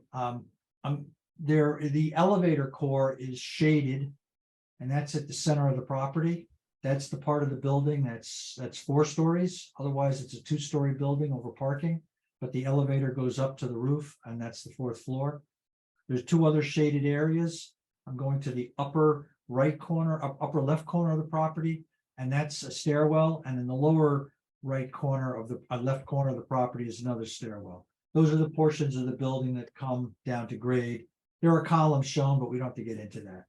I want to show you, there's a dashed line, a heavy dashed line that's in somewhat of a rectangular pattern that encompasses the stairway. Again, it was a trash room. I said it was a stair, and then the elevator core. That's the building above the parking lot. So when you look at this site, a little less than half of the site of the impervious coverage is taken up by the building. The remainder is the parking lot. On this plan, we show that there are 58 parking spaces. There are 3 handicap parking spaces and then 2 electric vehicle charging stations. They have the symbol of a car with a little electrical pigtail coming out the back. So the building is set back 53 feet from the front yard. It is set back 15.25 feet from the 2 side yards. That would be to the north and south. And then it is only set back 2 feet from the rear property line. And you can see on the rear property line, the parking lots that I mentioned before. And if you look at the south property line on lot 4, we have a rectangle outlined. That is the building that is currently on that property. To the north, we show the parking lot for the bank, and then an outline of the bank building, and that bank building is 2 stories. So we do have we'll get into this by the planner, but I mentioned that the rear yard setback is 2 feet. The required setback is 20 feet. Okay, the required side yard setbacks, one's 15, one's 20 feet. That's the required. They're each 15 feet, so we have side yard setback variances.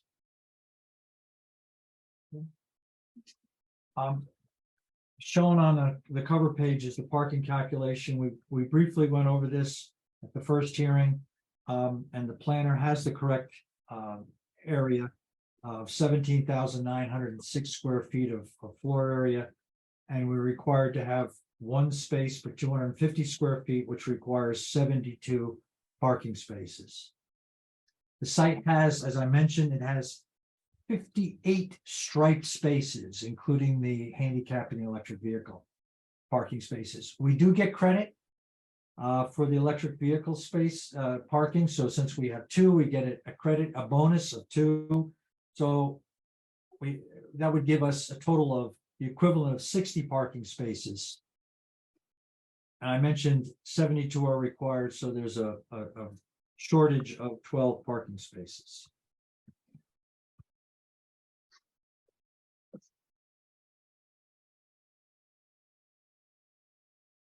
I'm moving to the next sheet, which is the grading plan, which is C 2.3. And zooming in on it. I just show you some of the spot grades around the property. Johnson Avenue has a slight down gradient as you move south. So there's a 2-foot grade change across the property where it's elevation 16 in the northeast corner and elevation 14 thereabouts in the southeast corner. I guess the highest grade is in the parking lot for the bank, which is around 21. Right? And then when you go to the parking lot behind us, the parking lot associated with the shopping center Total Wine, the grades over there around 19. The parking lot for the building to the south of us is around the 16 elevation all the way out. All right. So this site rises up to about 17 feet while there's a slope until it gets to grade in the back around 22 feet. We're going to be leveling off the property and have a slope, a steady slope from the front yard to the back of the property. So the back grade will be around 20, which will be around the same elevation as the parking lot for the Total Wine site. And it'll be a few feet higher than the parking lot for the building to the south of us. And again, the site will slope towards Johnson Avenue. We collect drainage from the parking lot through trench drains, one on each driveway. Those trench drains are gathered together and they go into our detention system. We have an underground detention system. We have a water treatment unit to clean the silt or that might collect on the parking lots. And then we have what's called an outlet control structure that'll meter the rate at which water leaves the property. So while I'm into that, we reduce the rate at which water leaves the property because of the detention system. And that's over current conditions. Remember, there was a building here, there was a parking lot, but we took it under its current state. So we're reducing the 25-year by about 55%. So we're cutting the 2-year storm. We're cutting the flow off the property. We're cutting it in half. Again, similar for the 10-year storm, cutting it to about 43%, and the 100-year storm, we're reducing by 30%. So we're reducing the amount of water that flows from this property onto Johnson Avenue. So on Johnson Avenue, we're doing a drainage improvement. We could allow the water to flow out onto the street, except we can't control it because our detention system is underground and our water treatment unit is underground. So we're proposing to install a new inlet onto Johnson Avenue and run a new storm sewer main to connect to the existing inlet south on Johnson Avenue near Grand Avenue. Right? So we're not really adding any more water to the municipal drainage system. We're just redirecting it. We're taking our water and sending it out through the detention system and down to the municipal system, so there's no water flowing over the ground. I mentioned how we're collecting the driveway. We're also collecting the building through downspouts will connect into our underground detention system. I mentioned these rectangles, long rectangles shown under here. are infiltration galleys. So what happens is under their arches, the water goes into it. It's like an inverted bathtub and it's on a gravel bed. And so although water will percolate into the ground, we don't take that into consideration. We to reduce our storage requirements, that water we just assume is all going out to the street, but we know it's going to percolate into the ground. For the prior application, geotech report was done, and the groundwater was found about 19 feet below the existing of the grade at the time, which is about 16 feet below our grade. And it's really all sand and gravel. So this soil is very good at absorbing the water that'll be put into this infiltration system. So actually, if you take that into consideration, there'll probably be less water flowing from the site than what we show in our drainage report. We have we show a gas service sort of in the middle of the building going to the property, but there is an existing 1.25 inch gas line to the building. That'll be checked out. Hopefully it's adequate size to serve the units we need. If that's the case, we won't be digging up the road to install the gas line. Well, actually, we show the proposed gas line, but the existing gas line is down on the lower quarter of the property, lower being south. We are going to be installing a new sewer line to the building. We'll have a sewer lateral coming from the building and running along the southerly property line out into the street. And actually, we did this on the last application, so we're continuing that. That was the prior project that was approved. So we'll bring a new sewer lateral out into the street and a new sanitary sewer main down the street to connect into an existing sanitary sewer main in Grand Avenue. We previously obtained all the permitting for that. We're in the process of having that permit renewed because it's about or close to expiring. I just want to mention before that with the drainage system, we're treating about half the site. The 2.37 acres is parking lot, and the other impervious area is 2.07 acres, which is the roof. And roof water is considered clean, and so it doesn't have to be treated. And if the amenities go up on the roof, the lawn areas and the landscaping, that'll further reduce the runoff and actually clean that water before it goes down to the storm drains. And we did not take into account the roof amenities. Oh, and the water main runs right along the curb line, so most likely we'll need a new water service to the building. Because we are ripping up the site, Mr. Costa, has asked us to mill and repave the road. What I'd like to offer is that this road, or half the road, the east half of the road, was previously milled and repaved. I'm going to see if I can pull up a picture. Okay, so that picture I actually took this morning. This is looking towards Main Street. The site is on the left side. You could see the fence. Mr. Byrne, no, we can't see the picture. Okay, I'm glad you told me that, because I guess I have to stop share. Then I can share it again. Okay. And here it is. So. There it is. Hold on, let's get it up. I guess you have to mark that.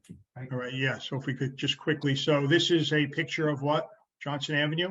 Johnson Avenue. And this is a north. photograph that was taken this morning by yourself Yes. on today's date, okay? And this accurately depicts the condition of Johnson Avenue? Yes. Okay, so I'd like to have this, and this is one photograph? Correct. Okay, so I'd like to have this photograph. And which way is this looking? Looking north towards Looking north. Main Street. Okay. I'm not on Grand Avenue, but I'm close to Grand Avenue. My back is to Grand Avenue. All right, so if we could have this marked as Exhibit A We have anything else? I think Mark, this now? is the first marked exhibit. That's what I think So also. exhibit A1. Thank you. Go ahead, Mr. Byrne. Okay, so you can see there's a line that runs down the center of Johnson Avenue. The portion on the right side of that line was milled and repaved sometime in the past or repaved. The section on the left side, which is along the site frontage, is not in as good shape. You could see some alligator cracking, and so what we're proposing is that we mill and repave from our northerly property line south to Grand, and the sanitary sewer main will just keep it on that side of the road. So I just wanted to show you the condition of Johnson Avenue. So I'll go back and go back to the drawings. There we go. Okay.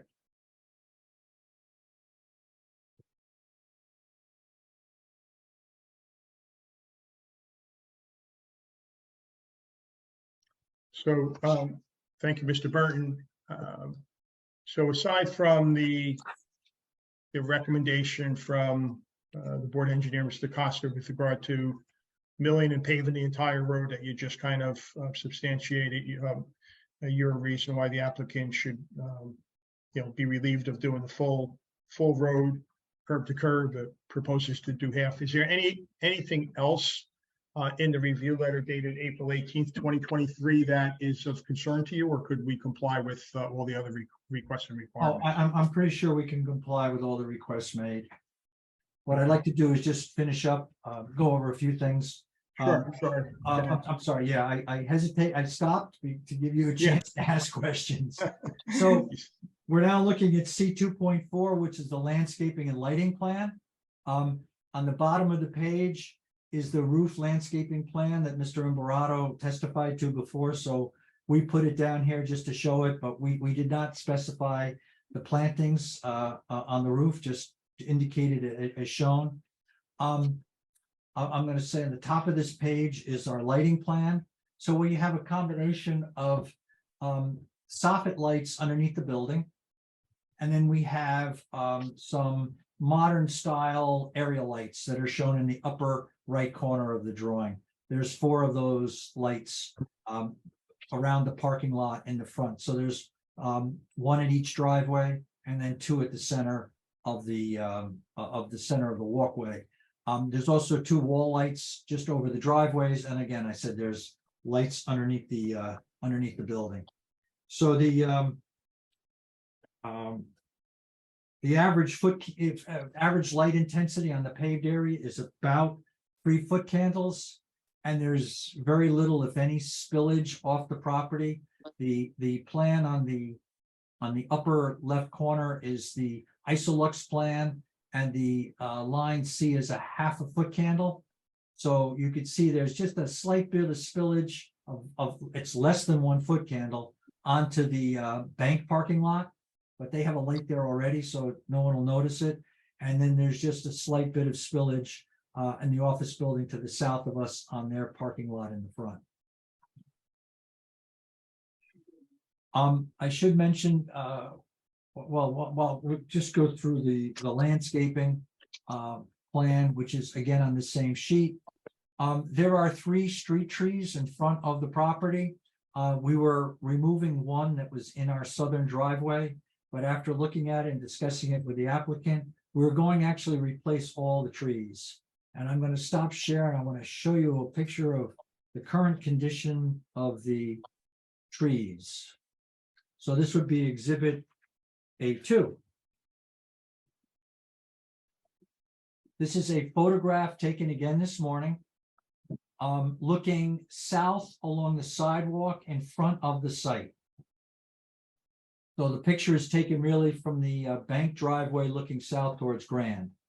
And I'm showing you the condition of the trees that are on Johnson Avenue. The problem when you have trees on both sides of the street is that one side of the street has utility overhead wires, and the power company doesn't care about how the tree looks. So all the trees along the frontage are cut as shown on this picture.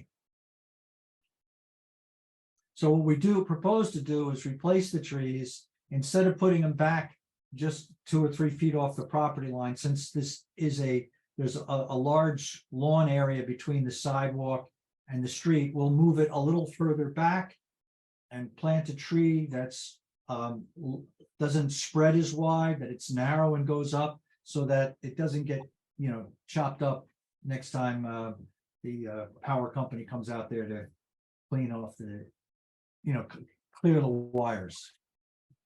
All right, so we will be replacing all the street trees, and you can see why. You could see the condition of the sidewalk in this photograph. I didn't mention, and I think it was mentioned by the architect, that we will be replacing all the curbs and sidewalks along the frontage of the site. Right. I want to show you one other thing on this picture, because I'll get into circulation in a minute. But off to the left is the Federal Express truck, and it's parked on the street, and that's how deliveries are made to the office building that's on that corner of Johnson and Grand. And there's another picture I have where that same Federal Express truck stopped a little bit further, closer to Main Street, to make a delivery to the other office building. And I've been here where I've seen UPS trucks parked on the street. Parking is prohibited on Johnson from 7 a.m. to 9:30 a.m., Monday through Friday. I assume that's to discourage commuters from parking on the road. So otherwise, parking is permitted, and trucks do park here to make deliveries to the building. And I'm not saying furniture trucks. I'm talking about the Federal Express, the UPS, and maybe the office supply type truck. I'm going to stop, and I'm going to go back to the site plans. Okay. So I diverted to the street and circulation, but I wanted to talk about the street trees.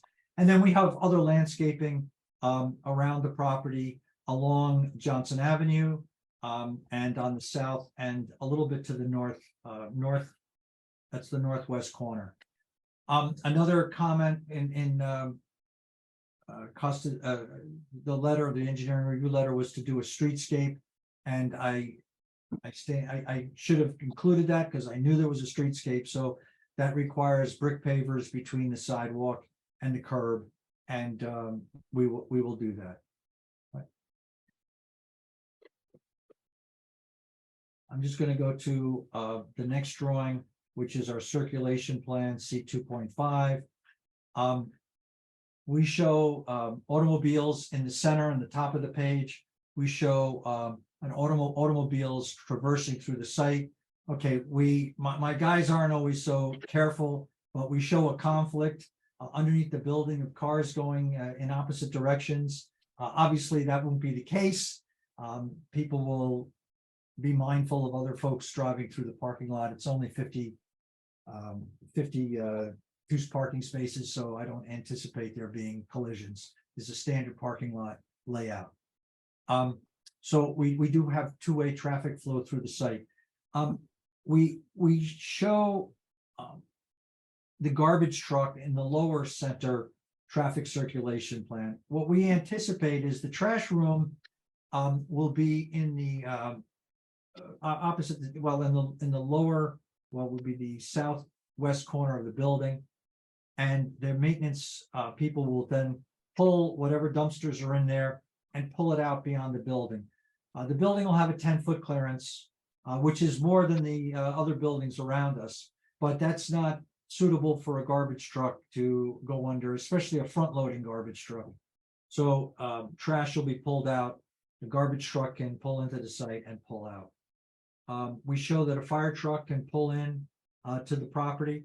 I doubt a fire truck will pull into the property if the building is on fire, but this is, again, standard driveways, and a fire truck can pull in. That's depicted in the lower left corner. And then we do show in the upper right corner a delivery van. This would be the smaller UPS, the smaller Amazon trucks could also represent an ambulance that can drive through the site, and it can go one way or the other.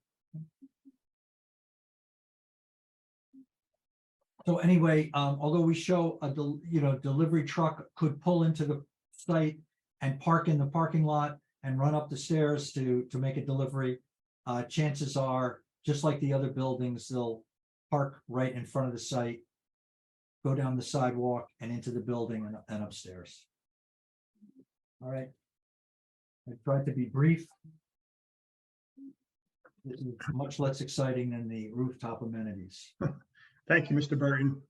Mr. Chairman, if there's any questions of the members of the board? I think first, let me turn it over to our professionals. Mr. Behrens, any questions? Just a couple quick ones. Just Bill, on the topic of the rooftop, you did have some lighting in the form of bollards. I guess, is that the only type of lighting that you reference on your plan that's for the rooftop? Yes, we had that before. Our client said he'd rather put string lights that would be hung from the pergolas. So Right. if there weren't string lights, the only other thing we'd have is bollards and probably Okay. a wall light at the door coming out of the lobby onto the roof. Okay, I mean, those two types of lighting would seem to be acceptable. I think I would just want to confirm that maybe before this wraps up.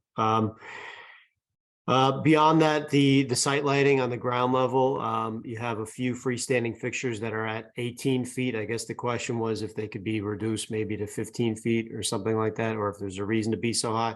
I think technically they're in compliance, where 20 feet's the maximum. And beyond that, I think most of your fixtures are at 4,000 Kelvin, which is represents the color temperature, which is kind of right at the threshold between the yellow ambient and the bright white. And I was wondering if that could be reduced to at least 3,500 Kelvin. Yes, so we can answer yes to both your questions. Well, we can reduce it to 15 feet. Obviously, it'll be a little brighter underneath at the base of the light, and it won't spread. The spread won't be as far. So we may lower the lighting levels elsewhere on the property, but we're still okay. And we can reduce them. We may have to change the fixture, but we can reduce it to 3,500. We keep the same style fixture. Right. I know some are adjustable too, I think. So I think that's all I have for engineering. So thank you. Okay, thank you, Mr. Behrens. Mr. Costa. Mr. Chairman, good evening. A couple of things. It's just to stay on lighting very quickly. Recommendation, and I think Tom just touched on it. With the LEDs, everything can be dimmable. So what I would suggest, if this is approved, you come back 6 months later, see if there's any issues, and if it is, they can dim them, change them. They don't have to go out with spray paint and spray paint the fixture itself to make it darker. As far as the circulation, at least if you show something that doesn't work, what is the need for two-way circulation if it doesn't work? Well, if we move the car over, it'll work. Yeah, I'm having trouble hearing you. You lose what? No. What I said was that we can show it that it works. This is the same parking circulation that are in the other building. And my guys sometimes don't think, and I didn't catch it. I should have fixed that. But all right, but the one you show doesn't work. So Correct. my question is, if it doesn't work, which it appears it doesn't work, why not just make it a one-way circulation, whether it's clockwise or counterclockwise? Well, I think the traffic level is low in the parking lot, and I don't think there's a need to restrict the flow. I think what happens is some people might get confused. Which way am I supposed to go? We'd have to put a lot of light signs around the property, but I leave it up to the board. Okay. This is my suggestion to the board. Because you have a plan that shows that you could potentially have a head-on collision on a parking lot and there's limited sight distance there because there's cars parked in the spaces. My suggestion to the board would be, a recommendation would be just do one-way circulation. Or have the applicant and the engineer hold the board and the town harmless and then leave it as is. In other words, put your money where your mouth is. Going back, I think you stated that the building was 2 feet off the rear property line. I believe it's, the parking itself is 2 feet. I'm off the sorry, property yes. line. The building itself, I believe, is 7 feet off the property line. And then I think the only other comment would be the previous application, the board required the entire roadway to be milled and paved because of all the utilities that were being put in. So again, that's up to the board. That was what was in the previous application, the previous approval, the previous resolution.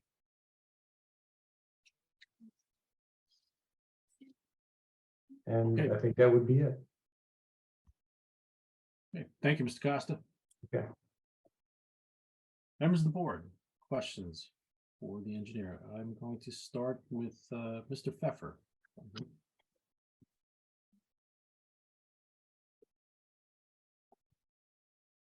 All right, I have no questions.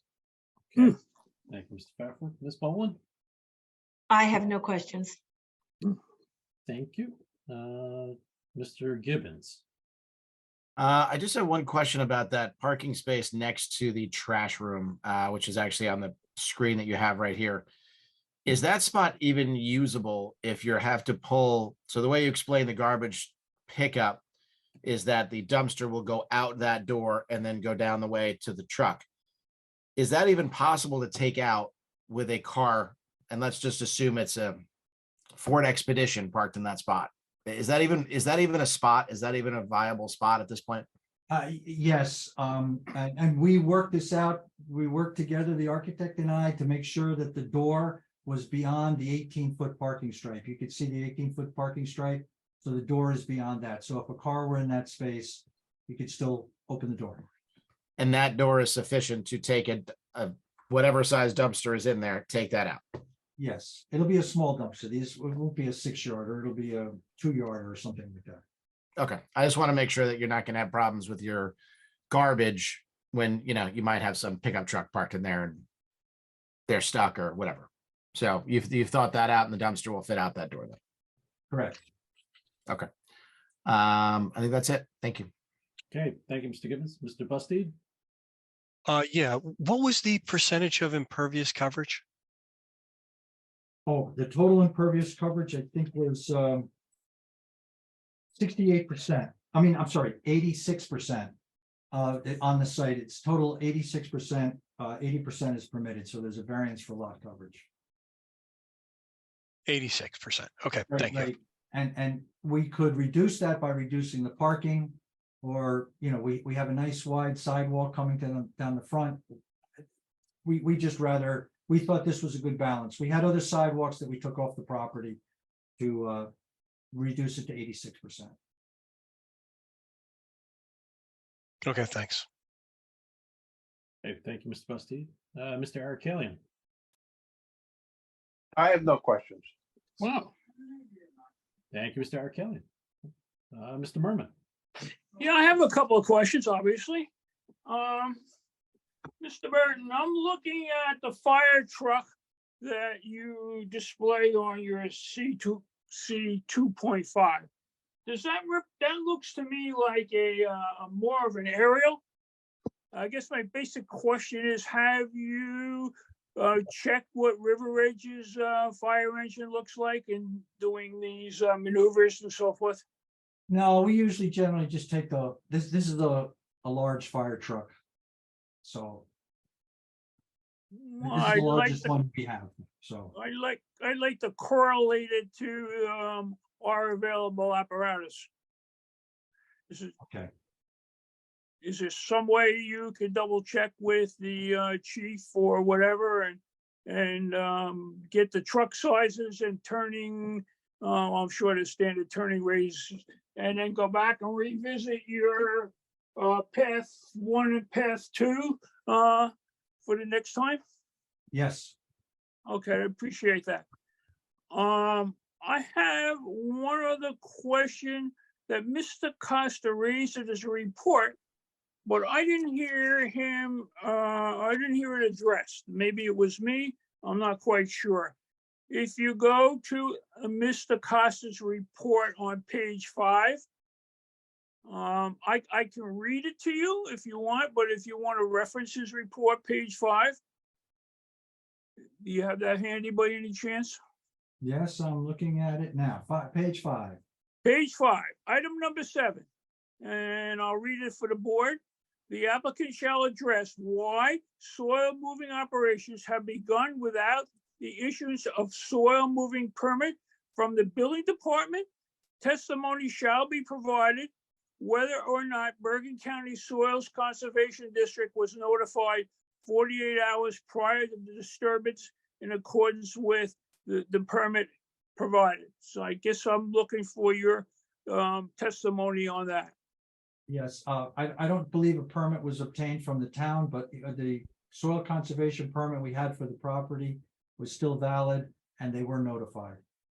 May I also support that, Mr. Merman? I'm listening. So, as Mr. Burton just mentioned, we did not go to the town. We did apply for a soil moving permit, and we did let them know that there was 48-hour notice before we moved any soil. There was 3 existing piles, approximately 50 yards that was excavated out from a hole that was on site. I believe it seemed like they started construction. We made the decision to go in and grade it out and compact it while we were at the same time that we were cleaning all the vegetation and the garbage around the perimeter of the site.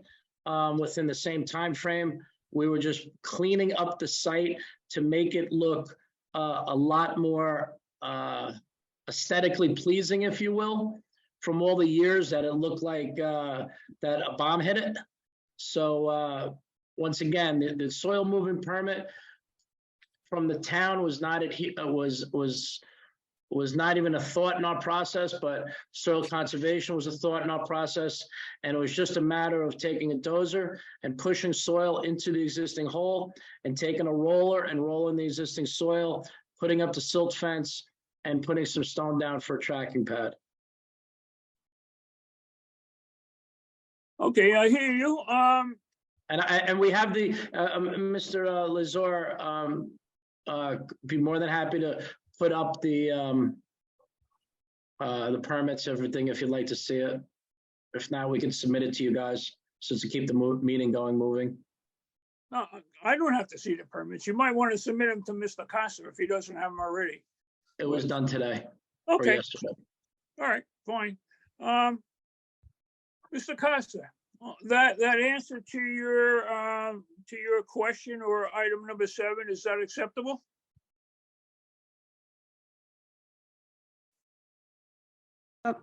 You're I'm on. sorry. Are you asking me?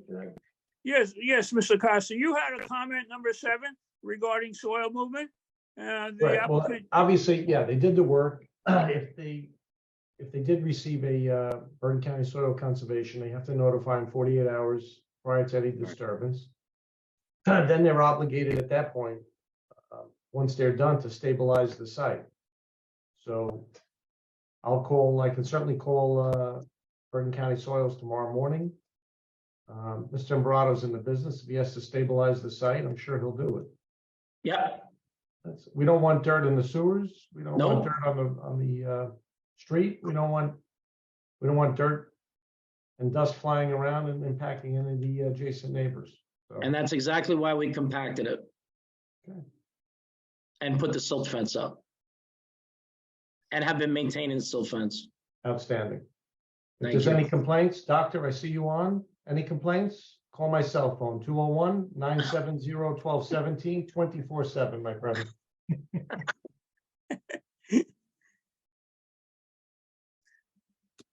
okay, Mr. Mr. Merman? Costa, I have one further question.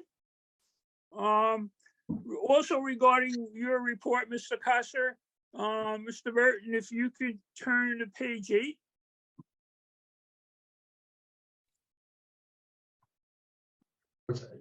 I'm having trouble hearing you, Dick, for some reason. Oh, My okay, internet's going in and out. all right. But again, I'm sorry. I hear you, Dick. Go ahead. What's up? Okay, page 8, and Mr. Costa's report. Mr. Burton, if you could pull that up. Yeah, I'm up, I'm ready. Okay, under lighting and landscaping. Item number 2, under item and landscaping, and I guess I'll read it so the rest of the board members will be tuned in. Mr. Costa raises this point. The applicant shall address why trees not shown on the plan provided and possibly not on the property were removed within the past year. Testimony shall be provided as to whether coordination with the neighbor at 1050 Main Street was undertaken to take these trees down. We defer to the board as to whether additional trees will be needed to be planted due to this fact. Mr. Burton, can you respond to that? He asked for testimony. I think Mr. Imparato will. I would like to do that, Mr. Merman, if I may. So, back in early fall, late spring, the gentleman that I purchased the property from got a summons to clean up the site. He cleaned up the site. Vegetation, quite a bit of vegetation was not removed. It wasn't particularly noticed by the town, but the town was okay with the cleanup that he did. But he left trees growing through the fencing. He left weeds, sumac, tree of heaven that were almost to 2-inch caliper, that were weeds for the two plus years that the property was vacant. There was also a planting bed that was on the property on 335 Johnson Avenue that was shared by the parking lot in the back that was owned by the Ciancia brothers. We did remove the plants and the trees along the property line, which were shared, which extended out about 4 feet, 5 feet from the existing property line, where there was, on our property, there was 1 tree, and there was 2 other smaller trees on the Ciancia property that was removed.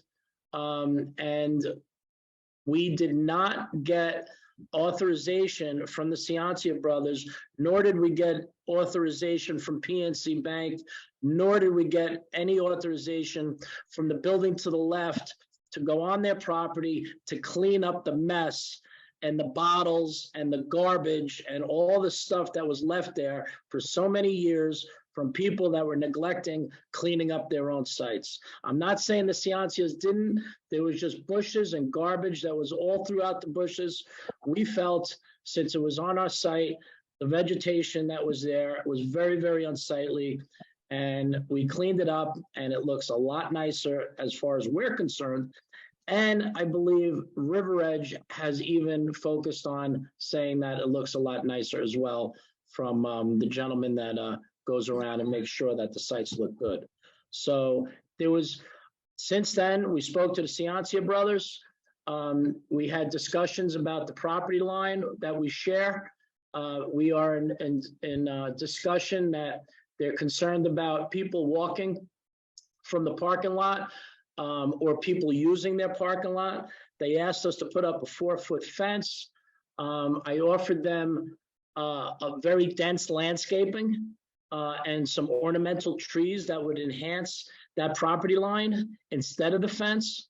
They were still concerned that the people would walk through the landscaping. So I offered them, I have no problem putting up the 4-foot fence and all the landscaping as well, buffering our property line.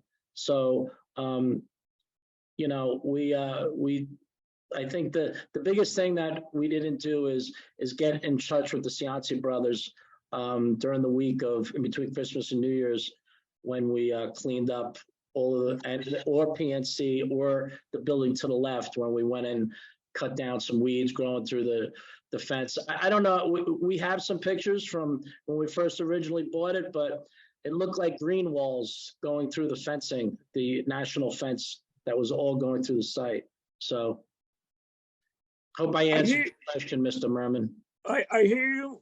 I hear you, Mr. Umbriano. I think the site does look a lot cleaner, a lot more pleasant than it did in the past. I'm just following it up as an open item in Mr. Costa's report. Okay, I hope Mr. I was able to answer all your questions. you did, yes. Mr. Thank you. Costa, you heard the response to your concern. Do you have any comments? If, again, I have no knowledge of the Ciancias and obviously Ms. Embarretto meeting them, but I would think if they had a big issue, the last application, I believe they had an attorney present, and I don't think they actually have an attorney present tonight. But I can certainly reach out for them to verify if the board so desires, and to see how we're going to revegetate or how they're going to revegetate the property. Mr. Costa, I would just say that Mr. Sarlo, my attorney, has been in contact with Mr. Carston from the Ciancia Hold Brothers. on, Paul, Mr. Sarlo's right here. No, He's I on the lower was saying screen. that he's right there. Go ahead, Charles. Mr. Sarlo. Okay, Mr. Imperato is making a correct representation. I've been back and forth since before the last hearing with phone calls and emails with the neighboring property's attorney to, work out, their concerns with regard to the fencing and the landscaping. And both of us encouraged our two respective clients to meet on site, which, as Mr. Imperato said, they did. They also requested a full set of plans.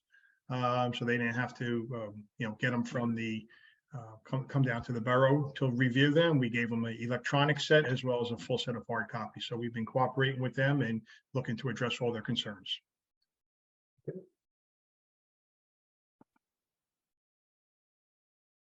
Mr. Merman? Yes, I was just following up on Mr. Costa's original comment. I'm satisfied with the responses. I'm satisfied, especially the way the site looks. So at this point, I have no further comments for the engineer at this point. Okay, thank you, sir. I have one question for Mr. Burton. In your testimony, you had mentioned a filtration system, I believe, for filtering out the stormwater in the parking lot.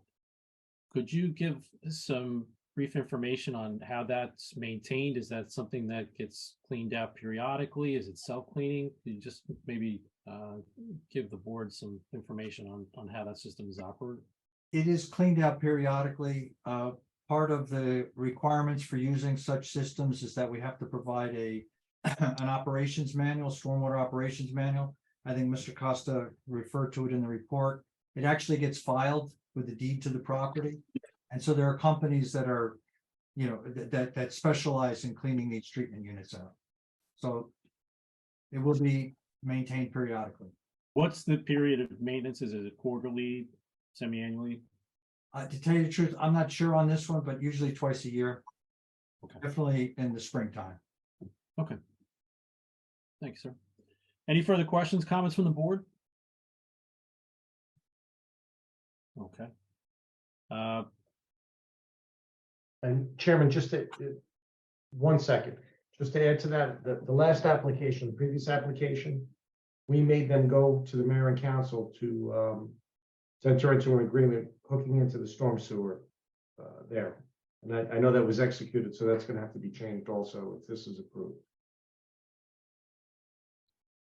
Okay. Thank you, Mr. Costa. Okay, at this time, we'll open to the public for comments. It's 9:55. I encourage, if we open to the public this evening, get this part of the meeting completed. I'd encourage the public comments to be brief as possible. May I have a motion to open to the public, please? So moved. Thank you, Ms. Boland. May I have a Second. second? Thank you, Mr. Gibbons. All in favor? Aye. Aye. Any opposed, any abstained? All right, at this time, open to the public for questions for the engineer only, and only with respect to engineering matters. Ms. Steinle, do we have any members of the public who wish to be heard? There are members of the public, so if you raise your hand, if you have questions on engineering, the testimony that was provided. Does not look like it.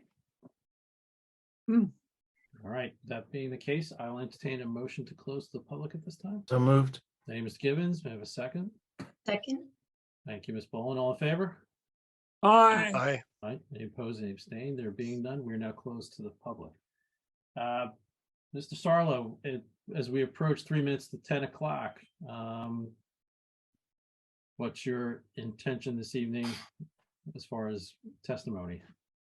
Mr. Chairman, as I had laid out, we do have one more witness, the professional planner. I do know at the start of the hearing, you imposed a 10 o'clock curfew or cutoff, which is your prerogative as chairman of the board, if you want to hold to that.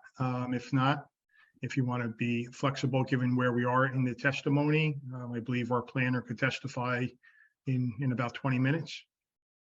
Let me ask them, poll the members of the board, would any objections to continuing until 10:30?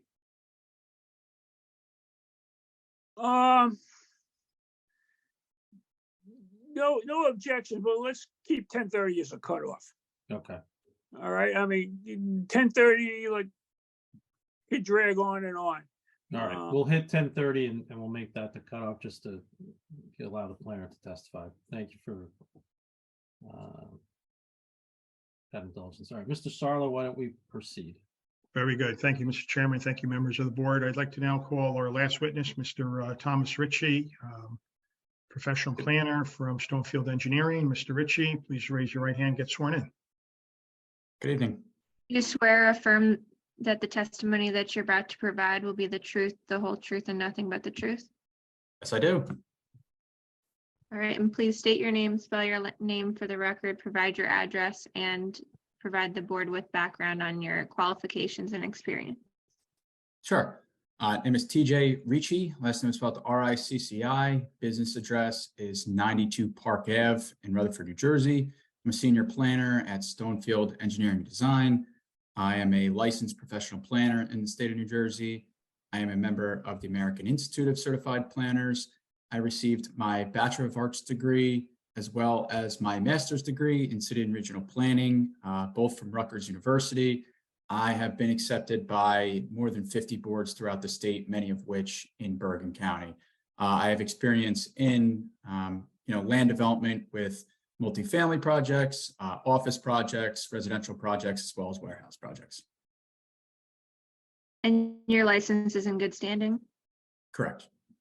All right. And Mr. Ritchie, have you appeared before this board in the past? I have not. Okay. Questions from the board as to Mr. Ritchie's credentials? Mr. Chairman, Mr. Ritchie was in front of me last night in Bogota, and I actually wanted to cross-examine him for about an hour and a half. I didn't have the time allotment last night, so maybe tonight I'll have a chance. Now I'm teasing. It's funny. I heard these comments last night from Mr. Costa to hurry up.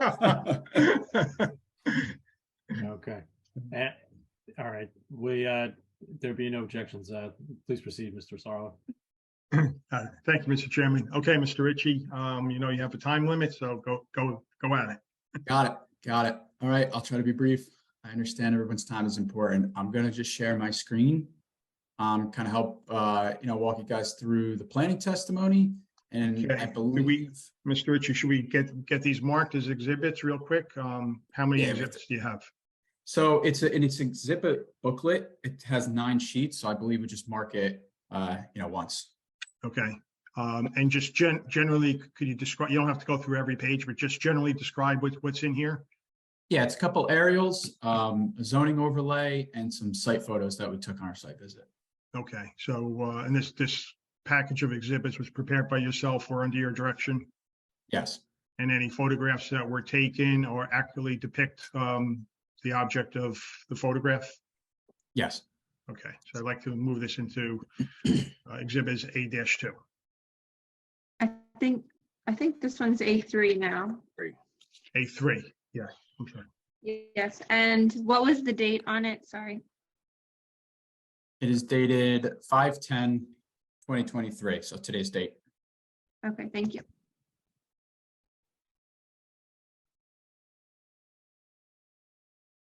Okay, so sheet one, this is just showing the project site, a little bit of the surrounding areas. As you can see, there's a lot of office buildings, larger kind of commercial buildings surrounding the site. As you span outward, you see some of the residential uses. Obviously, the site's proximate to Route 4. Flip to sheet 2, same aerial, just a little closer. Gets a kind of a better look at the site. It is currently vacant right now. To the north, we have this PNC Bank building. To the south is an office building. To the west is, I believe that's a parking lot that's being used by the Wine World as overflow parking. And then across the street to the east on Johnson Ave, you have more office buildings. This, as you can see, these kind of square, building massings in the area. It's predominantly all office buildings. And then across the street on Main Street, this is the commercial plaza. There's multiple tenants within that building. And then right next to that is the Wine World building. So a flip to the next sheet. This is sheet 3. Same thing, same scale, just zoning overlay. Shows the district that we're in. We're in the C2 commercial district. Across the street is the C1. That's the commercial plaza. And then you could see, in the distance, some distance away, there are the R1 and the R2 residential districts. I always like to show the 200-foot radius of the site because it's been interpreted that that's what the MLUL kind of defines a neighborhood as. And it's important to note, within 200 feet, there are no residential districts. This is a heavily commercial area, especially in the vicinity of the site. Now we'll move on to just the site photos so we can get a little background of the area. This is actually facing the front of the site right now. As we mentioned, it's demolished. To the right side is the bank. To the left side is another office building, parking underneath. You can't see it in this, but there's parking underneath and then 2 floors of office above. We turn ourselves around, sheet 4, same thing. More office buildings designed pretty similar to ours. You have the parking underneath, 2 levels of office above. That's on both sides. Kind of a corner view. So if you zoom into the middle, this is actually the vacant site right here. Kind of gives you a better look at the offices that's adjacent to us and the office buildings across the street. It's just a look at, Johnson Ave and how it looks with all these office buildings together. And then you go down the street. This is 63 Grand Ave. This is the larger office building. Once again, kind of the same type of building that we're developing. You have this parking underneath and then 2 floors of office above. Same thing, 63 Grand Ave. I think we get the picture, same type of office building. So basically, I like to do this because I like to see, from a planning perspective, even though it's permitted use, like what's in the area, what are we developing, how's that going to fit in with the context? So we're going to sheet 9. This was prepared by Mr. Folletti in his office. I felt the need to include this rendering because it is a very pretty picture. I think people generally like to look at the photos of the proposed condition.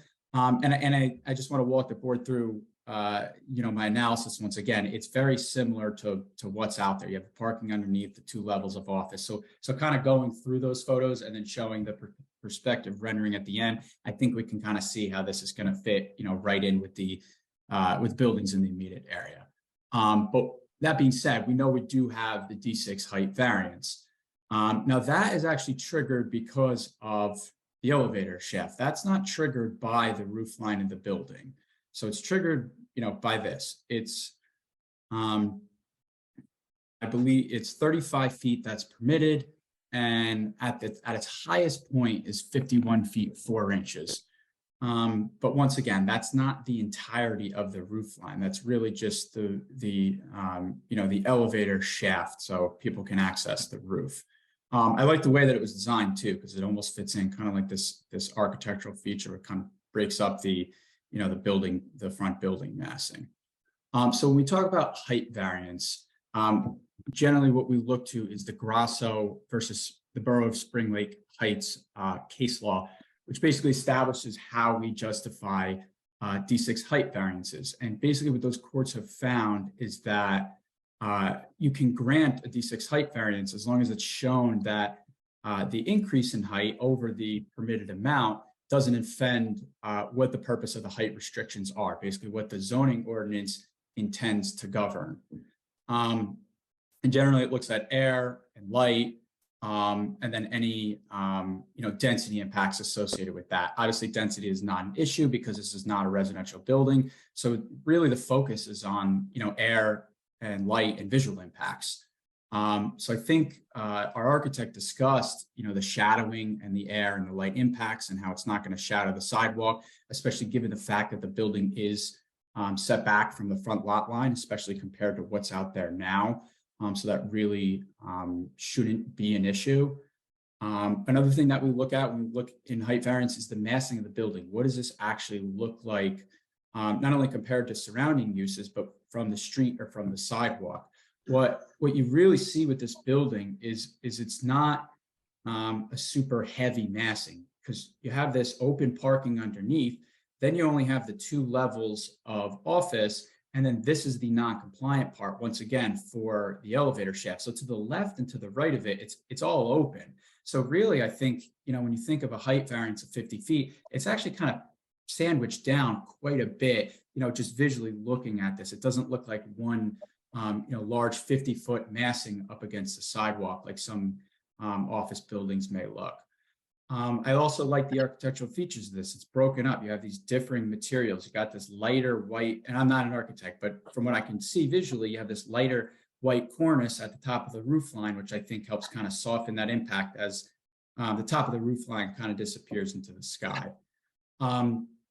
Another positive thing about this site and the location of the building, and right now, for the record, I'm just going to shift back to sheet 2, which is my aerial. The building is actually located towards the back of the property. I think that's another kind of mitigating factor because it pushes the building kind of in the center of this block. So it's not as apparent, from the street. It's not right up against the street. So I think that, the design and location of the building on the property even further mitigates the need for this height variance. So I really think, when you think of what the impacts are of the height, I think they really are mitigated by location of building, architecturally. I think a huge one is the fact that it's not the entire roof line. It's really just the elevator shaft. So it is a 51-foot building, but it really doesn't look like a 51-foot building given the design. And I think that's, important visually when you're talking about height variances, especially in this, this commercial and office area.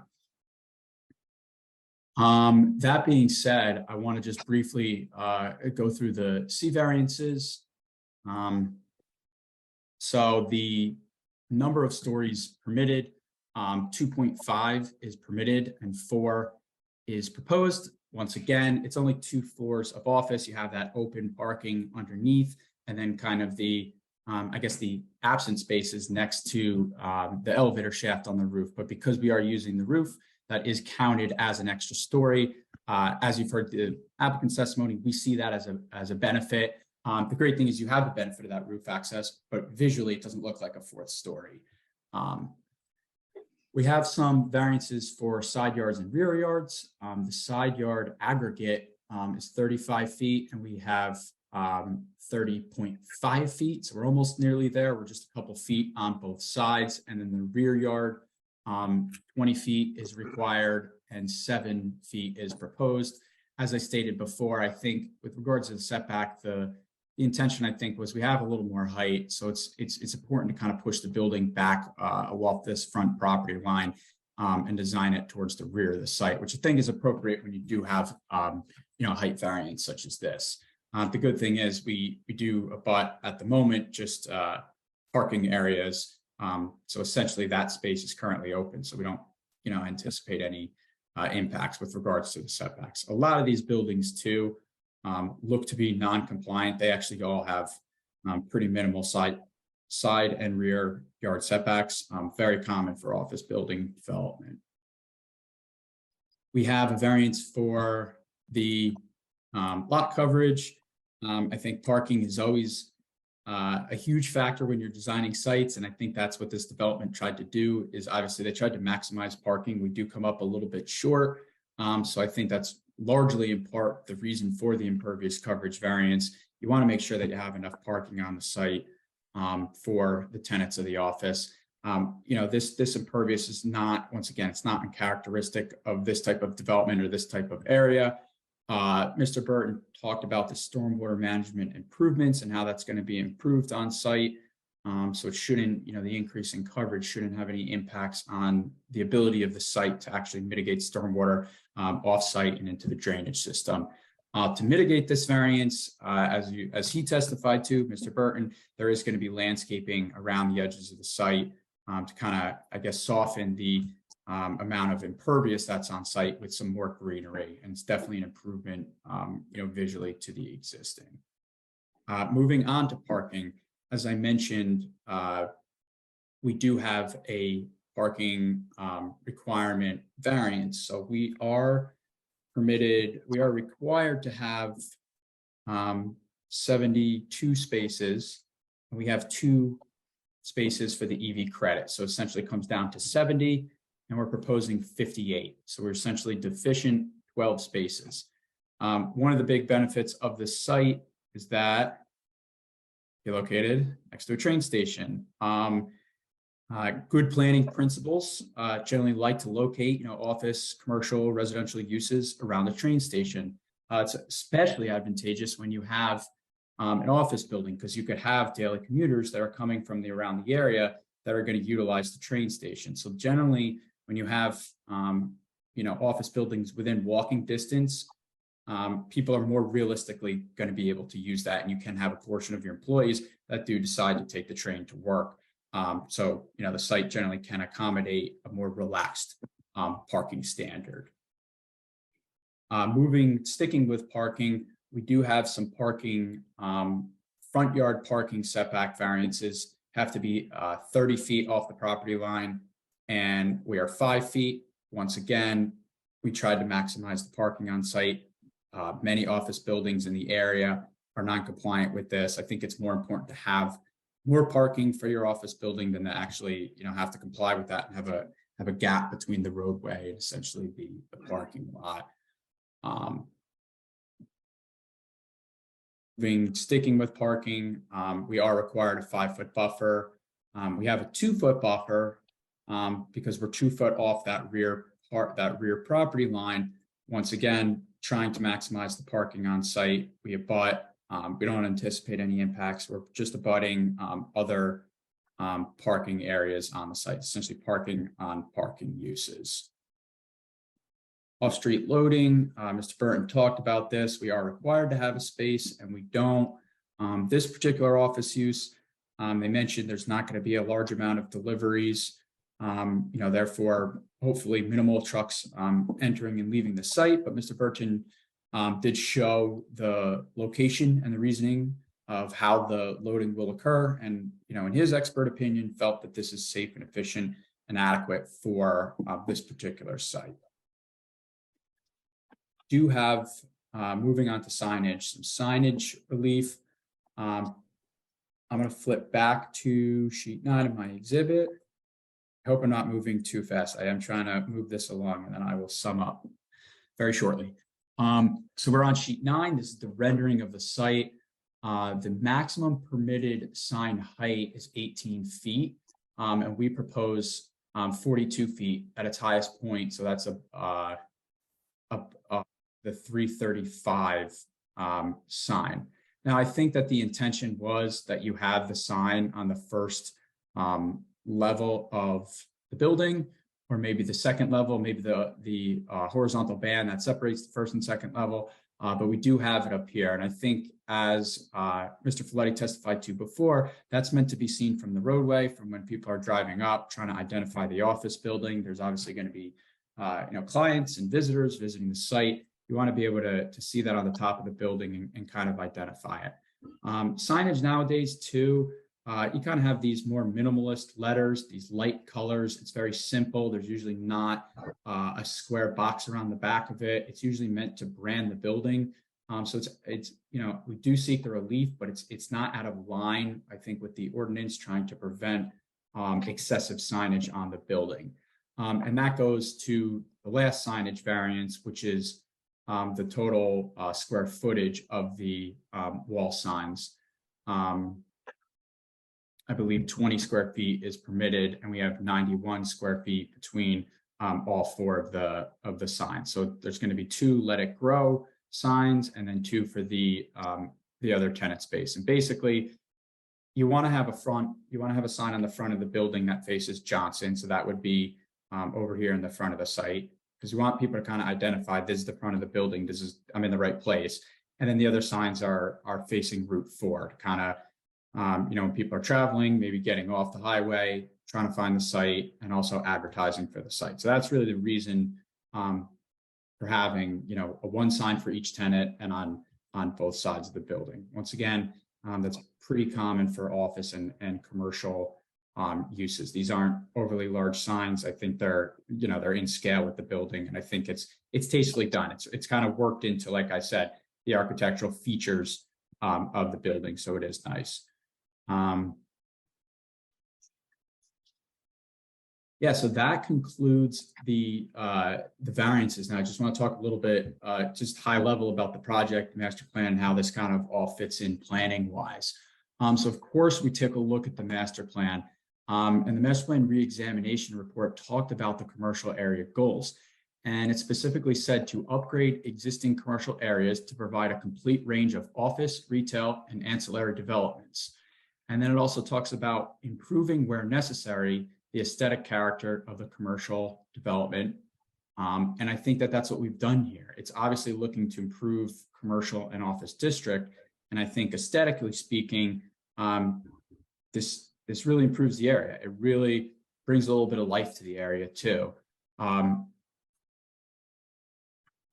Yeah, so we took a look at this. I think that, you know, I know that we have the height variance. I know that sounds like we have various bulk variances, but I think this is more taking a look at this site as a whole, right? It's more of a qualitative lens than say a quantitative, than say we have X amount of variances. The site circulation works. This is a beautiful building. It's replacing an existing vacancy. It's tastefully, architecturally, it's very tastefully done. I think it fits in with the area.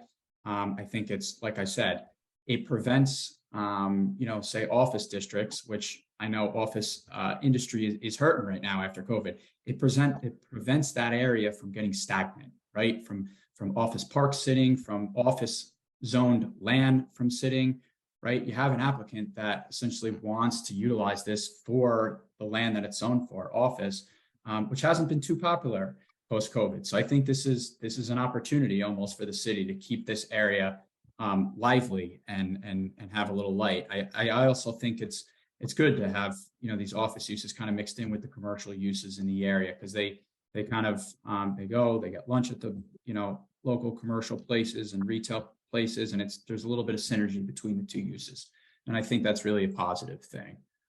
I know that there was, obviously I watched the tape from last hearing. I know that there was some questions about the bar, and I don't want to bring it up and talk about it too much, or the rooftop. I just want to say from a planning standpoint, I think that we were getting kind of lost in the labeling. I think they mentioned that the rooftop had a bar, but from a planning standpoint, a bar use is completely separate than having a bar in an architectural plan. Essentially relates to a countertop, right? It's a bar top on top of a roof or amenity space that's a different use. So I know that it was brought up, but I guess I just wanted to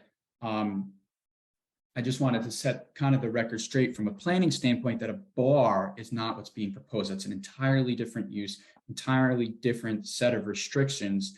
This was more a label on a plan for an amenity space. Just briefly talking about that amenity space. Like I mentioned, I've done a lot of residential multifamily developments in the state, and they always encourage and sometimes ask us to put the amenity space on the roof. They want it because they want places for residents to go. Now, I know this is a commercial use. I know this is different than places that people are living at, but they are permitting them and encouraging them in residential neighborhoods, which I believe have more strict noise ordinances because people are living there and they're going to sleep overnight, and nuisance laws. They deserve the quiet enjoyment and peace of their property. So while we do have this amenity space up top, I don't think this is uncharacteristic of what some other boards have approved in less intense residential areas. I think this is kind of a new concept that I think people are grappling with. New office buildings typically want this. We've developed a lot of land in New Jersey. There's not a whole lot that's left to go outside and to have picnic tables in a lawn or a field. So what they're doing now is having spaces for workers to go take breaks on roofs. And I think it's an opportunity. I think it's a great thing. Why not use the roof? Why waste it with just mechanical equipment? There's no reason that we shouldn't be using it, because it's only a positive thing, getting people outside, just an area to maybe clear their head, take a call, have some social gatherings. It's important, especially coming out of post-COVID. I know a lot of people are in isolation, and some people are still not back at the office. So this kind of gives people maybe an opportunity to come back if there's a social gathering outside and they don't feel comfortable going back into the office. But I think it really is a positive thing. And then talking about the workforce, you have the growing number of millennials entering, and even Gen Zs entering the professional workforce is growing. There's no doubt about it.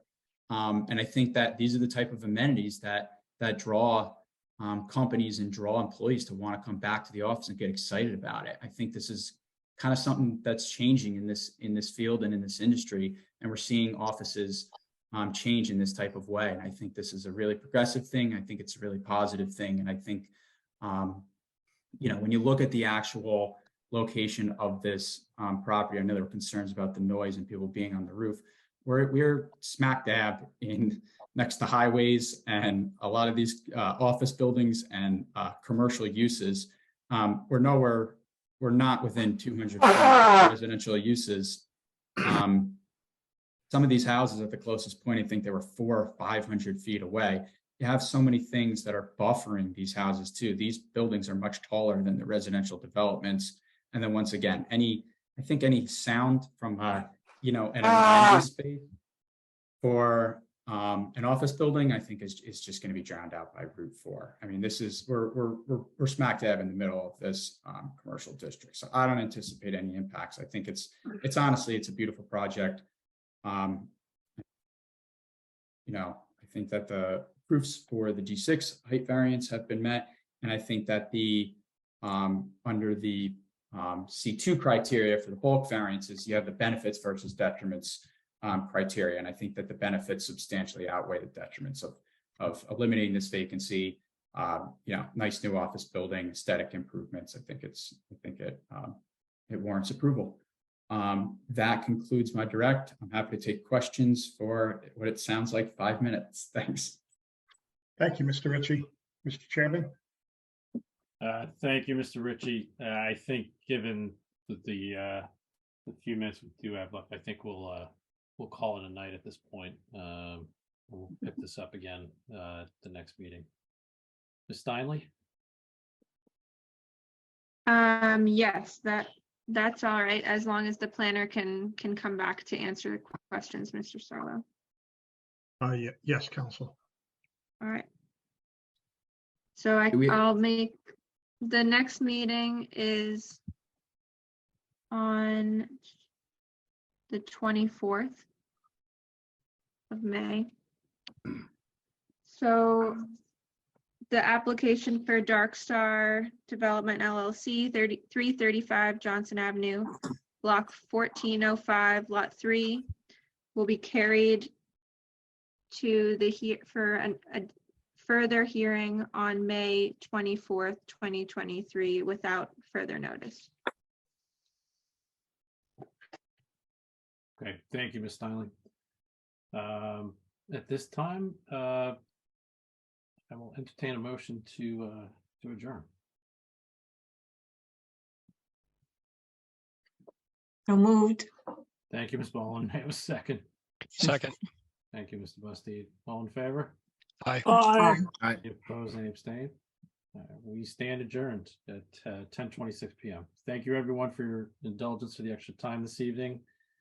We'll see you at the next meeting. Good night, Good everyone. night. Night. Thank you. Good night. Good night.